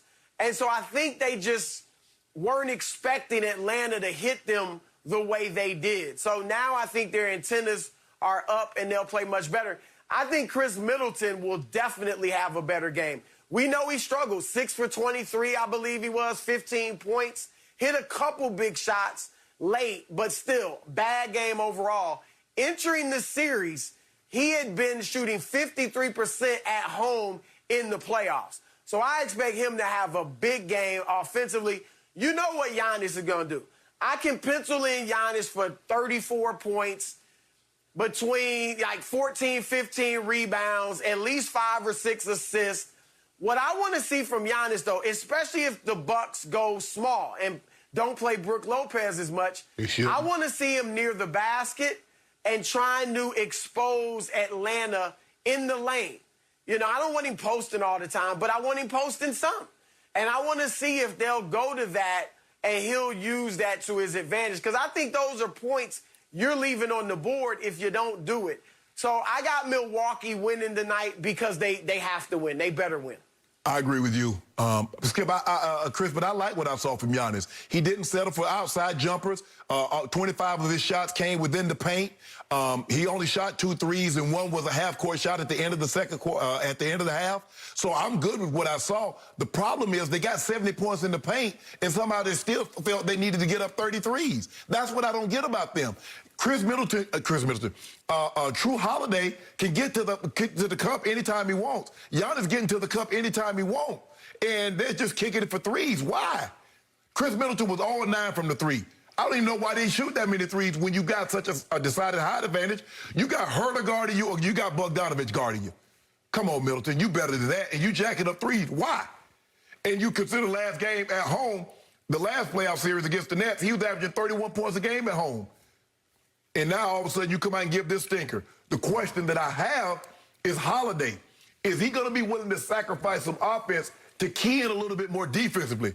Because Trae made him look bad. I understand that Trae is fantastic, but Holiday is an all-NBA defensive player, and he looked like a guy. He looked just like a normal guy out there trying to guard Trae Young. You can't let Trae go get 48 and 11. You either make him a scorer or you make him a playmaker, but you can't let him be both. And you got to keep those big guys, John Collins and Clint Capella, you got to keep them off the glass. You can't let them go get the 34 rebounds between the two of them. So I don't even know why you play. You might as well go small because Brook Lopez, although he's 7 foot tall, he's a small. Dude got 2 rebounds. The dude got 2 more rebounds than me, and I ain't left LA in 2 months. And he in the game at 7 foot tall getting you 2 rebounds. What good is that? So you might as well go small because you're not going to lose anything. I guarantee you, Connaughton or Forbes or Teague will get you at least 2 rebounds with the minutes that they gave Brook Lopez. But I do expect the Bucks to bounce back. Skip and I got 2 Ks to do. That y'all is going to give me a 40-piece tonight. I got that. So slowly but surely, I'll get my 5 cases I lost yesterday from you back. Thank you very much for that. And I say both of you guys are now guilty of exactly what Milwaukee was guilty of before Game 1. You are not taking the Hawks seriously enough. Not Chris, not Shannon. They got our attention. But I'm taking them very seriously, which is why I'm taking the Hawks to win this Game 2 tonight at Milwaukee, because I think the Hawks got them right where they want them.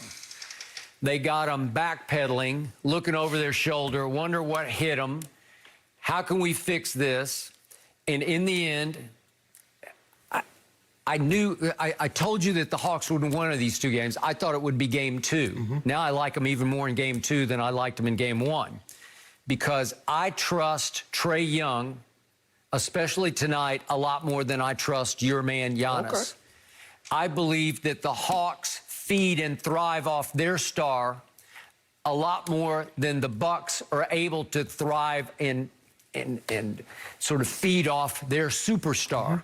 Because Giannis, as Chris well knows, has a long history through the playoffs of flaming out and melting down and just going up in smoke. And I think we started to see that in Game 1. Even though the numbers look great and he played okay down the stretch of that game, he still wasn't able to take it over. When they had an 8-point lead with, 4 minutes and 13 seconds left, an 8-point lead at home, you have to close that deal if you're that guy. And I've said from the start, he's just not that guy. He's a stat machine. He's got all the PER Prince ability that you'd ever want. But when it's time to make the play to win the playoff game, I just don't believe in him. And I believe a star was born in Game 1 in Trae Young, but it's way more than just Trae. It's this team. It's John Collins, as underrated a player as there is in the league right now, who had 23 and 15 the other night. He plays so much bigger than 6'9". And Herter didn't shoot the ball well, but he's got game now. and he was 1 of 6 from 3. He'll be better. Bogdanovich has been a killer shooter for them, and he's got a little knee issue. So he shot twice and missed 2 threes. That could change. I think Trae could do better than 4 of 13 from 3. I know Trae can be better than 1 of 7 in the fourth quarter and 0 of 4 from 3 in the fourth quarter. Well, you got him going for 60? No, 60. But I can. He'll go 40. He's got a much better chance of going 40-plus than Giannis does. What? Yep. Who's going to guard him? Holiday.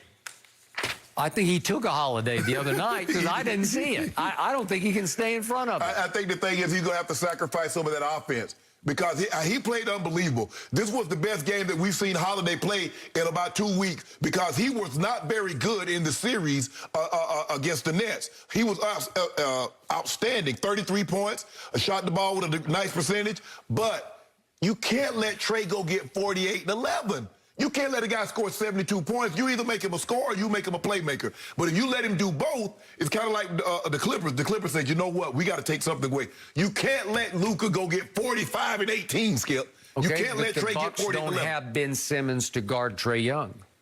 Holiday, Skip, you make it seem like Holiday is a bum on the defensive end. Okay, but he's not 6'11" and long like Ben was, and Ben bothered Trae a lot more than I believe Holiday can bother Trae. Skip, he got just not get. How about this? How about not just give him 48? How about give him 30? Can we get somewhere close? What about 30? What about 30 in team? Well, he's averaging 31 and 11 through the whole playoffs. Okay, well, keep him at that. How you gonna let him get 17 more than what he's averaging? And my final point about tonight is, go ahead, Chris. No, I was just gonna say if I'm Budenholzer, I do go to Drew and say, look, whatever you give us offensively is gravy. Yes. Your main job is to hound Trae Young. Now, yes. Skip makes a good point. He's not quick enough to stay in front of him. Neither was Ben Simmons, but Ben was long at 6'10". So maybe Drew can't do much with him, but he's got to try. That's got to be their number one thing. Go out and make it a nightmare for Trae Young. And if you give us 7 points offensively, that's fine, but we need you defensively. Okay. I hear all that. But there's something going on with these Atlanta Hawks. They're now 6-2 on the road in the playoffs. When a lot of people least expected it, they went to Madison Square Garden, which felt like the Mecca of basketball of old. And the Knicks fans were on fire for their new and improved Knicks under Thibodeau. And all of a sudden, what happened? The Hawks won 2 games at MSG. And then they went and won 3 games at Philly against the #1 seed in the East. And now they won game 1 at Milwaukee. I like them on the road more than I like them at home. So that basket is going to start shrinking in the third and the fourth quarters for those Milwaukee shooters, and they do jack up threes. Yeah, unnecessarily, especially if the game's close. Skip, I think the thing is when we've seen when teams are blowing away teams, it seems like they throw everything up and it goes in the basket. But when the game is close, now all of a sudden it's like throwing the front of the rim or the back of the rim. But I'm expecting Giannis to be Giannis. I'm thinking something like 40, 15, and 7. Chris Middleton gives us like 25. Holiday does a little better job. Just hold Trae to his average. I mean, Chris, I'm asking the man to hold a man to 31 and 11. That's all we need you to do. Give us 31 and 11, and we win going away. So you're rooting against your hometown team. No, I'm rooting against you. I'm trying to get my due back. Now, when he go back to the highlight factory, I might have to get me a Trae jersey. I might come in here Monday with a Trae jersey. Is that right? I might just do that. So you're sitting on that fence again. I got me a jersey. Got ice chest on the back of it. Really? Yeah, they call me ice chest in the crib. Do they? Yeah, ice Trae and ice chest. You don't put Henny on ice, do you? No. I didn't think I'm a little bit more muscular than Trae, so I'm gonna feel like the jersey a little more than him. So Skip, I'm with you. Atlanta looks good. It's fun to watch. I know Skip. It's fun to Chris, watch. don't let Skip Bayless fool you. He think there's a better chance if Atlanta gets to the finals and the Clippers make it. He think there's a better chance the Clippers beat the Hawks. Fun to watch. I want to see Pat Bev against Trae. No, you don't. No mercy.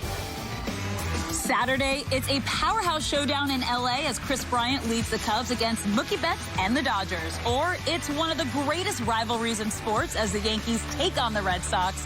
Saturday, 7 Eastern, only on Fox. Check local listings for the game in your area. Now, Paul George has emerged once again right when the Clippers needed him the most. Playoff P dropped 27 points, 15 rebounds, and 8 assists in last night's win. Now, the Clippers plus-minus while he was on the court was also plus 23 in the 106-92 win. So, Shannon, give Paul George a letter grade for last night. Skip, I gave him a solid B. Skip, he's not very efficient shooting the ball. He was 9 of 26. He scored 27 points. Hell, if you shoot 26 times, you should have 27 points. But the thing that I like, he got on the boards. 15 rebounds, 8 assists.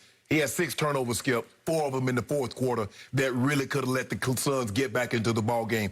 All 6 of his turnovers happened in the second half. 4 of them happened in the fourth quarter. Yep. And really, the fourth quarter was about Reggie Jackson.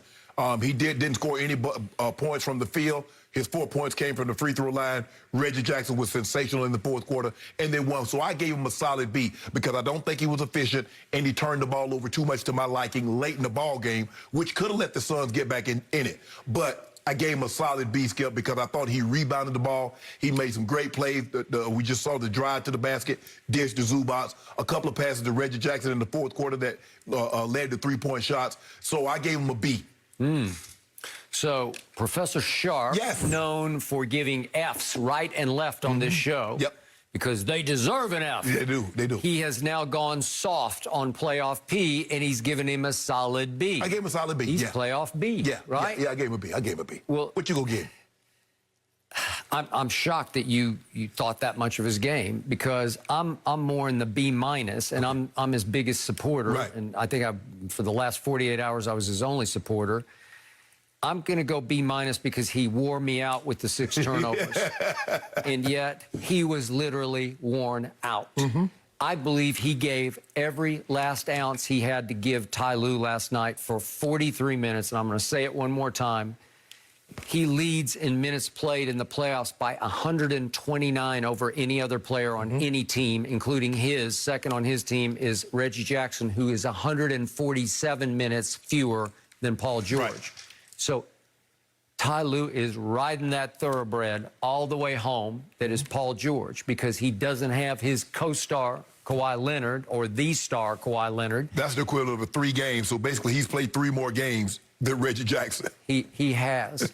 And he played 43 minutes last night, and I tweeted in the fourth quarter, come on, Ty, just give him 2 minutes of rest. He can't. Give him a little blow. Just let him take a breath and go sit for a second because he was playing on fumes, and he's trying too hard, and he just attacks and attacks the basket because he's just trying to weave through the traffic and get to the rim or kick it out.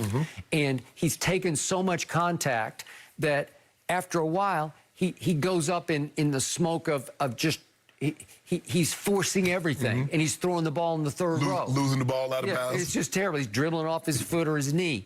And after a while, you just got to calm down and relax and trust that somebody could give him 3 or 4 minutes of rest. But that's not what they're doing because Ty Lue believes he is my guy now.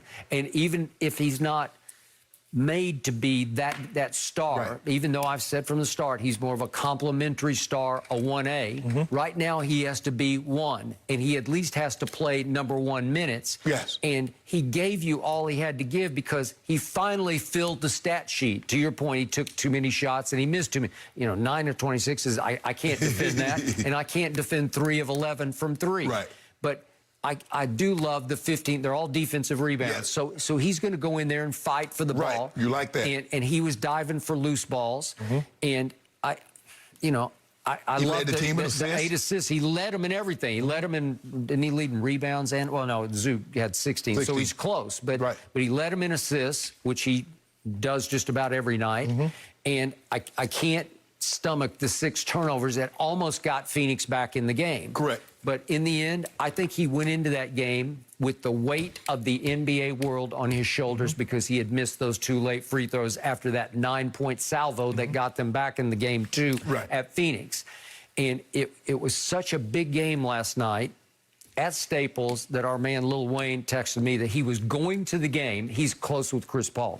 So he's going to support Chris, obviously, because Chris was returning after his 11 days out for COVID. And yet Wayne texted me that the most interesting story left in the playoffs right now is Paul George. Right. And it is. It's just fascinating. What's going to happen next? Well, he got away last night with having to shoot late free throws that would have changed, won or lost the game. I think the mistake that Chris Paul made is he wore that Inspector Gadget trench coat. I don't know why he would wear a trench coat in L.A. this time of year anyway. Well, he's just styling. No. There ain't no style. Ain't no trench coat, no style in June in L.A. Where they do that at? Man, like he had Fashion Week in Paris somewhere. Chris Paul does what he wants to do. I do, but don't do that. Don't do that again. Yeah. I mean, most athletes are very superstitious. I don't think we'll see a comparable look in Game 4, which is be tomorrow. Yep. Is it tomorrow? Yeah, tomorrow. Tomorrow. Yeah. So look, Skip, I gave him a B. You know I'm a hard grader, but he got on the boards. I like that. See, my thing is, Skip, is that I look for guys is that if you don't score, which he scored, but it took him a lot of shots. Paul George is normally more efficient than this. Now, he hadn't been efficient in his last 6 or 7 ball games, Skip, because you remember the last 3 games against Dallas, he was what? 7 of 15 was the best he shot. Then he was like 5 of 15 and 6 of 15. And then starting off in Utah, he wasn't very efficient. So he hasn't been efficient, but when Kawhi's out, you throw efficiency against the wind. Okay. I just got to get shots up. Some of them going to go in. Book it. He will be far more efficient tomorrow night at Staples. He'll shoot it much better than 9 of 26. I'm fine with him shooting 26 times, but he needs to make 12 or 13. Yeah. And I'm okay with 11 threes, but you need to make 5 of them. Yeah. And I believe he will make 5 or 6 tomorrow night. And I believe that the whole team will shoot much better tomorrow night. But I can't go A or A minus for last night. I almost went C. But I say, you know what? A must-win game. I think he's starting to win you over. No, he's not. I was thinking, Skip, a must-win game. Normally, the Paul George that I know that was in OKC, that was in Indy, he would have succumbed to that pressure and he would have just bubble guts all on the court. I totally But he didn't agree. do that. He did not do that last night, and I think in your heart of hearts, you're giving him some credit that he didn't buckle and fold. Yes, I am. And I do too, because he played his tail off all night long. And remember, he's guarding too, because he's taken. He took Chris Paul for a while. He's out on the perimeter, down in that stance. He is guarding, so he's given them high mileage.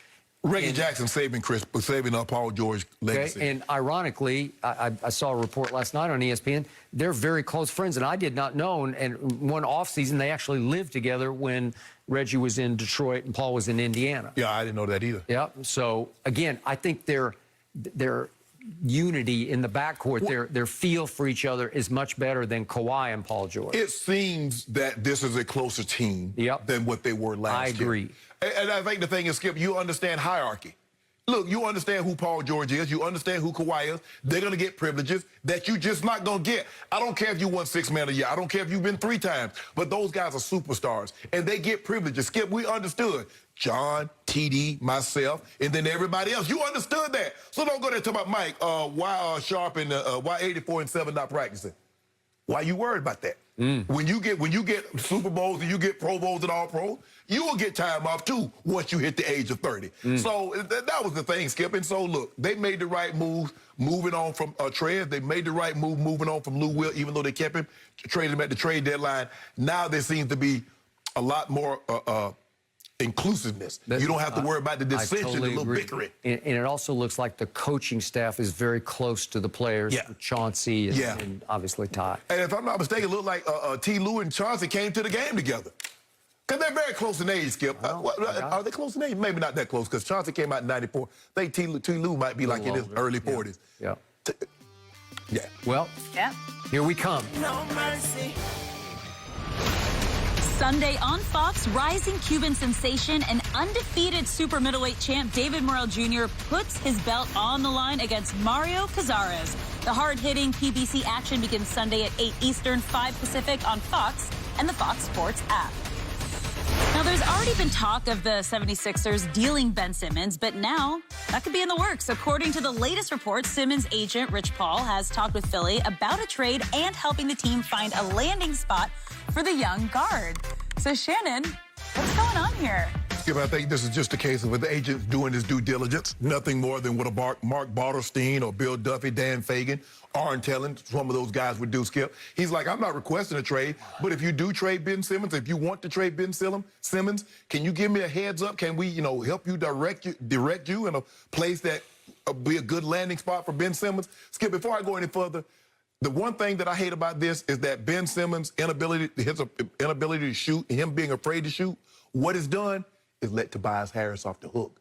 Tobias Harris been trash in this series. And we've all talked about Ben Simmons, but go look at Tobias Harris in this series against the Atlanta Hawks. You've been wanting to get that. Yeah, I've been wanting to get that out for a while. You forgot that. You know, Skip, we had Ben Simmons in for quite a while, Skip, and the games have been so interesting.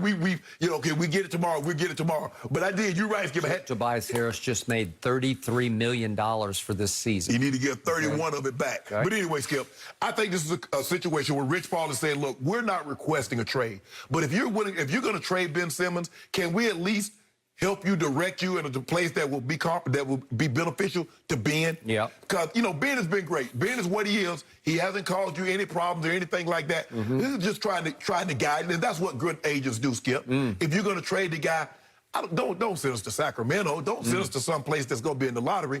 Let us go because we do want to win. We think we can help a team get over that. We think we can be a missing piece of a team that needs to get over the hump. So he's just saying, let us help. Just keep us abreast of what's going on. And I don't think it's anything more than that. I don't think they're telling the truth. I don't believe Daryl Morey is saying, Skip, Daryl Morey has built his career on doing what? Trading players. He's built his career on analytics, shooting. And now all of a sudden he want to hold on to a guy that's afraid to shoot. Analytics tells you what, Daryl Morey? And now all of a sudden, no, there's 26 team would love to be in our position. Yeah, no. You don't want to be in that position. You want to be in a position where you have guys that can shoot. Trade Ben, get you some more, surround Joel Embiid with shooters, just like you did with James Harden. You don't have a Harden. Now your Harden is Joel Embiid. Surround him with shooters and go from there. Okay. So I obviously have occasional issues with your man LeBron James, but I have no issues with the people around him in his inner circle. Maverick Carter is an absolute dynamo.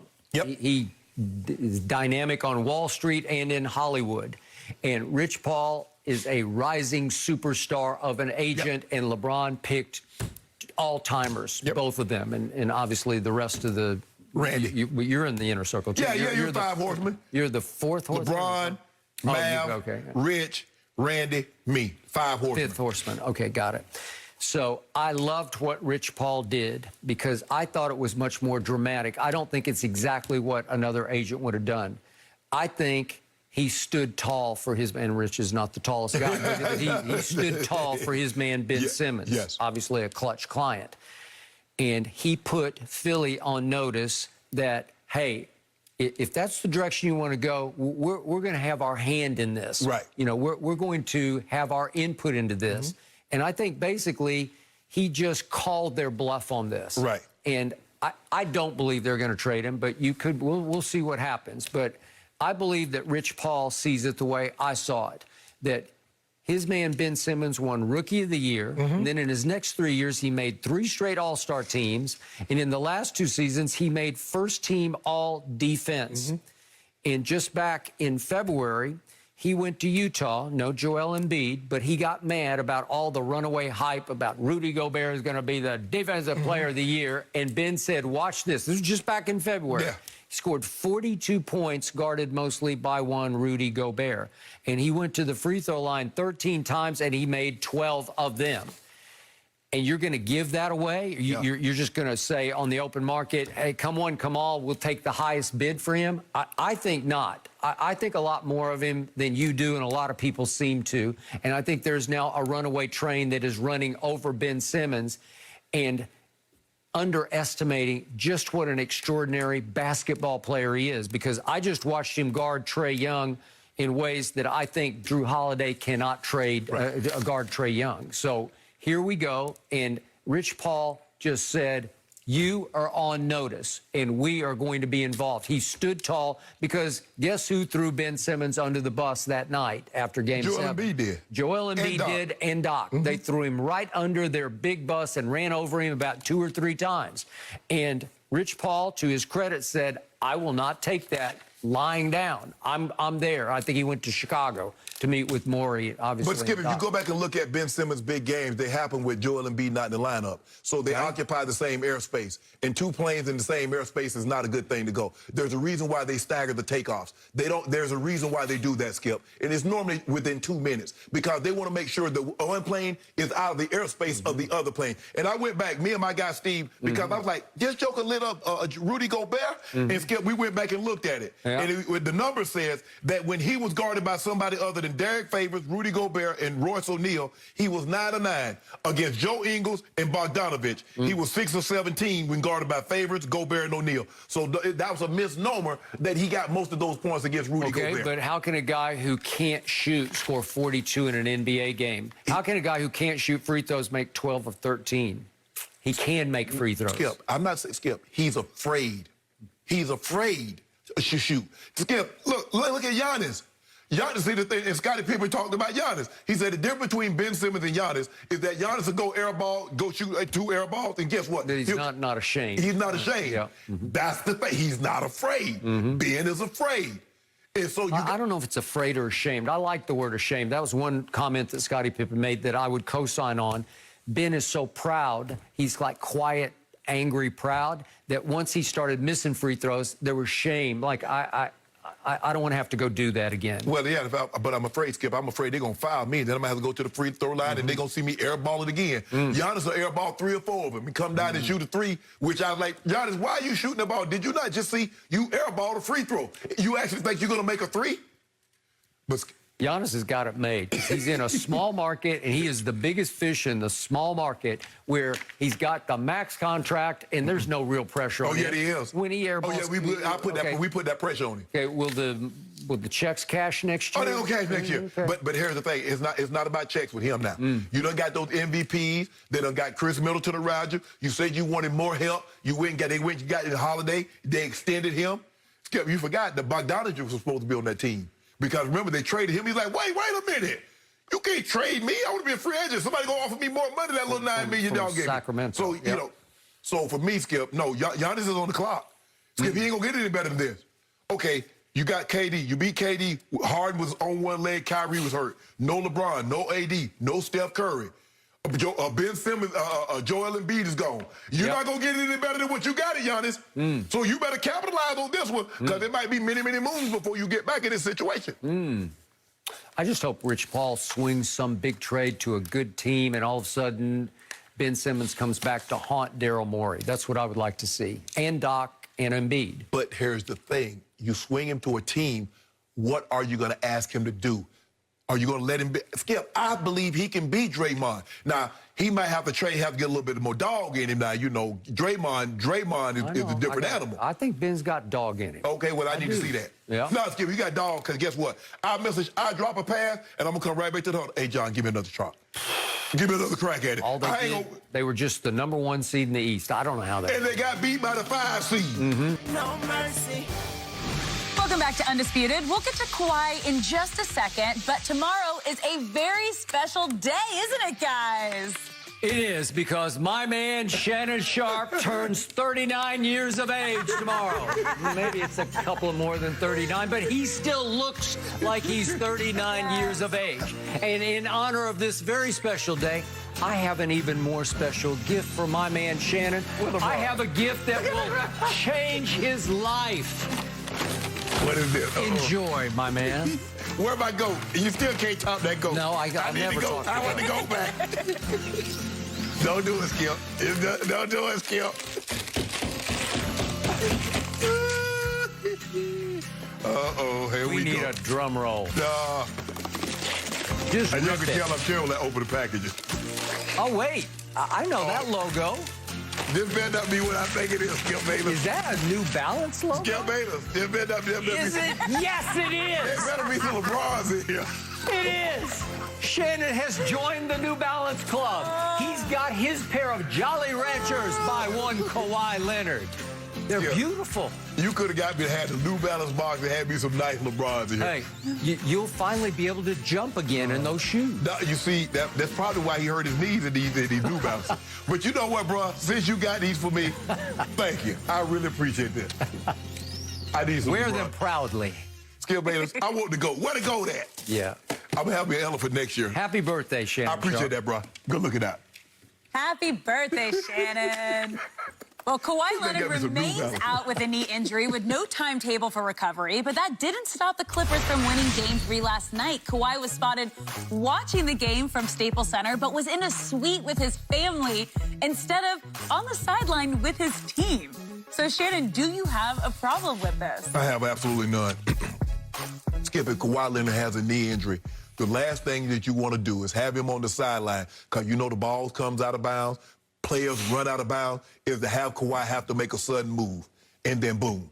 It's not like, Skip, Kawhi's not one of those guys like a LeBron or a Rondo that in timeout he's talking to guys in the huddle. Normally he stands up, he stands out of the way, and he lets Doc or Ty Lue and the other players be involved. Skip, he's not a vocal guy. That's not what he is. Yep. I have no problem because the last thing that you want is to have somebody run out of bounds. Kawhi forgets like all of a sudden because when you know, somebody's coming at you, you forget that you're injured and then a sudden move and then boom. And then they're going to say, I don't even know why Kawhi was on the sideline. He could have been watching the game from the suite. So I don't have a problem with this, what he's doing, watching the game from the suite, because it was not going to like he's going to be talking game plan or talking strategy with the guys that's actually playing in the game.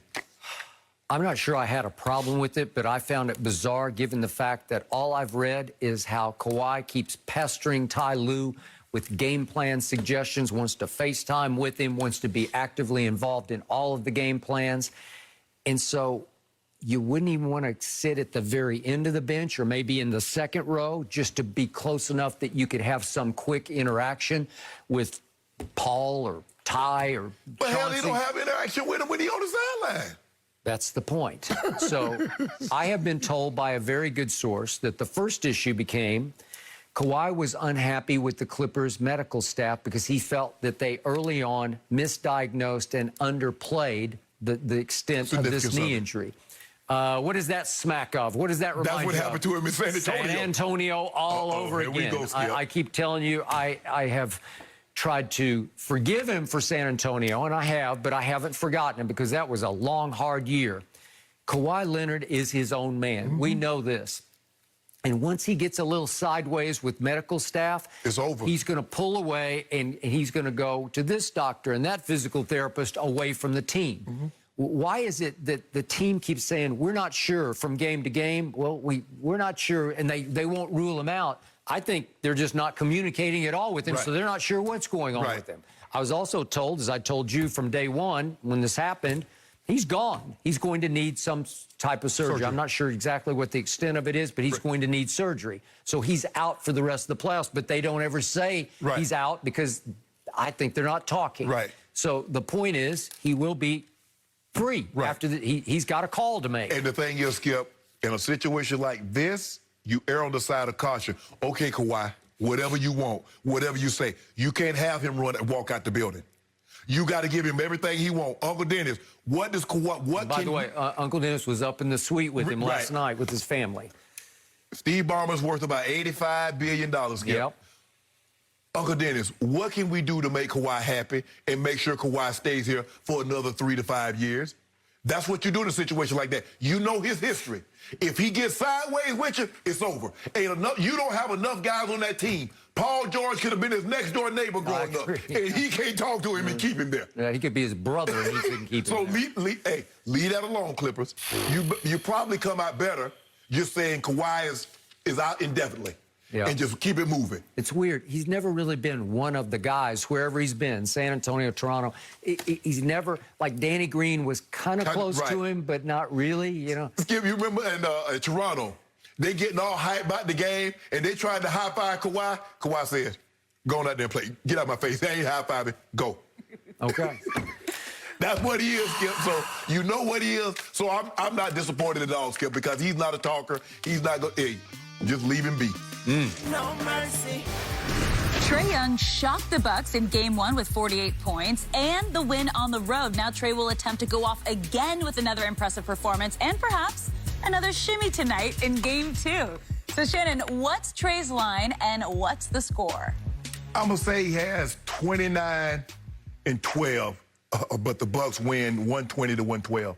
Giannis goes for 40, 14, and 6. We got 2 cases on 40? Yep. You don't want to back out of that? No. You don't want to pick the Hawks? I want to add another case. Give you a last chance to switch and pick your home team. Give me 3. No. I want 3 cases. No, I'll go 2 cases on 40. Okay, we got 2 cases on 40. Okay. What we got on tomorrow on the Clippers, though? Well, I got to finish answering the question right now because I got Trae going 38 and 14 assists. I got him 5 of 10 threes and 16 of 18 free throws. And I got those upstart Hawks winning a Game 2 that will look a lot like Game 1, 116 to 113. And you're going to be eating some more crow. We got a case on that? A game tonight? No. So I'm picking the hopeless underdog. Okay, They're 7.5 points. Will you give me the points? No, what we got? So I just want to know what we got on tomorrow night. Well, you name it. Oh, me name it. Oh, Yeah. look at you. Look at you all, man. Name it. Yeah. I'll take 3. 3 cases? 3 cases. All right. Well, I won 5 last night. I'll go to 8. I don't care. No, you won't go there. It's going to be even. We're coming on Monday. And in closing, I would like to wish the Vanderbilt Commodores good luck today against that Wolfpack from North Carolina. Come on, State. Wolfpack. How? Yeah. Well, that's it for us. Thank you for hanging out. Have a great weekend. We'll be back Monday at 9:30 Eastern. See ya.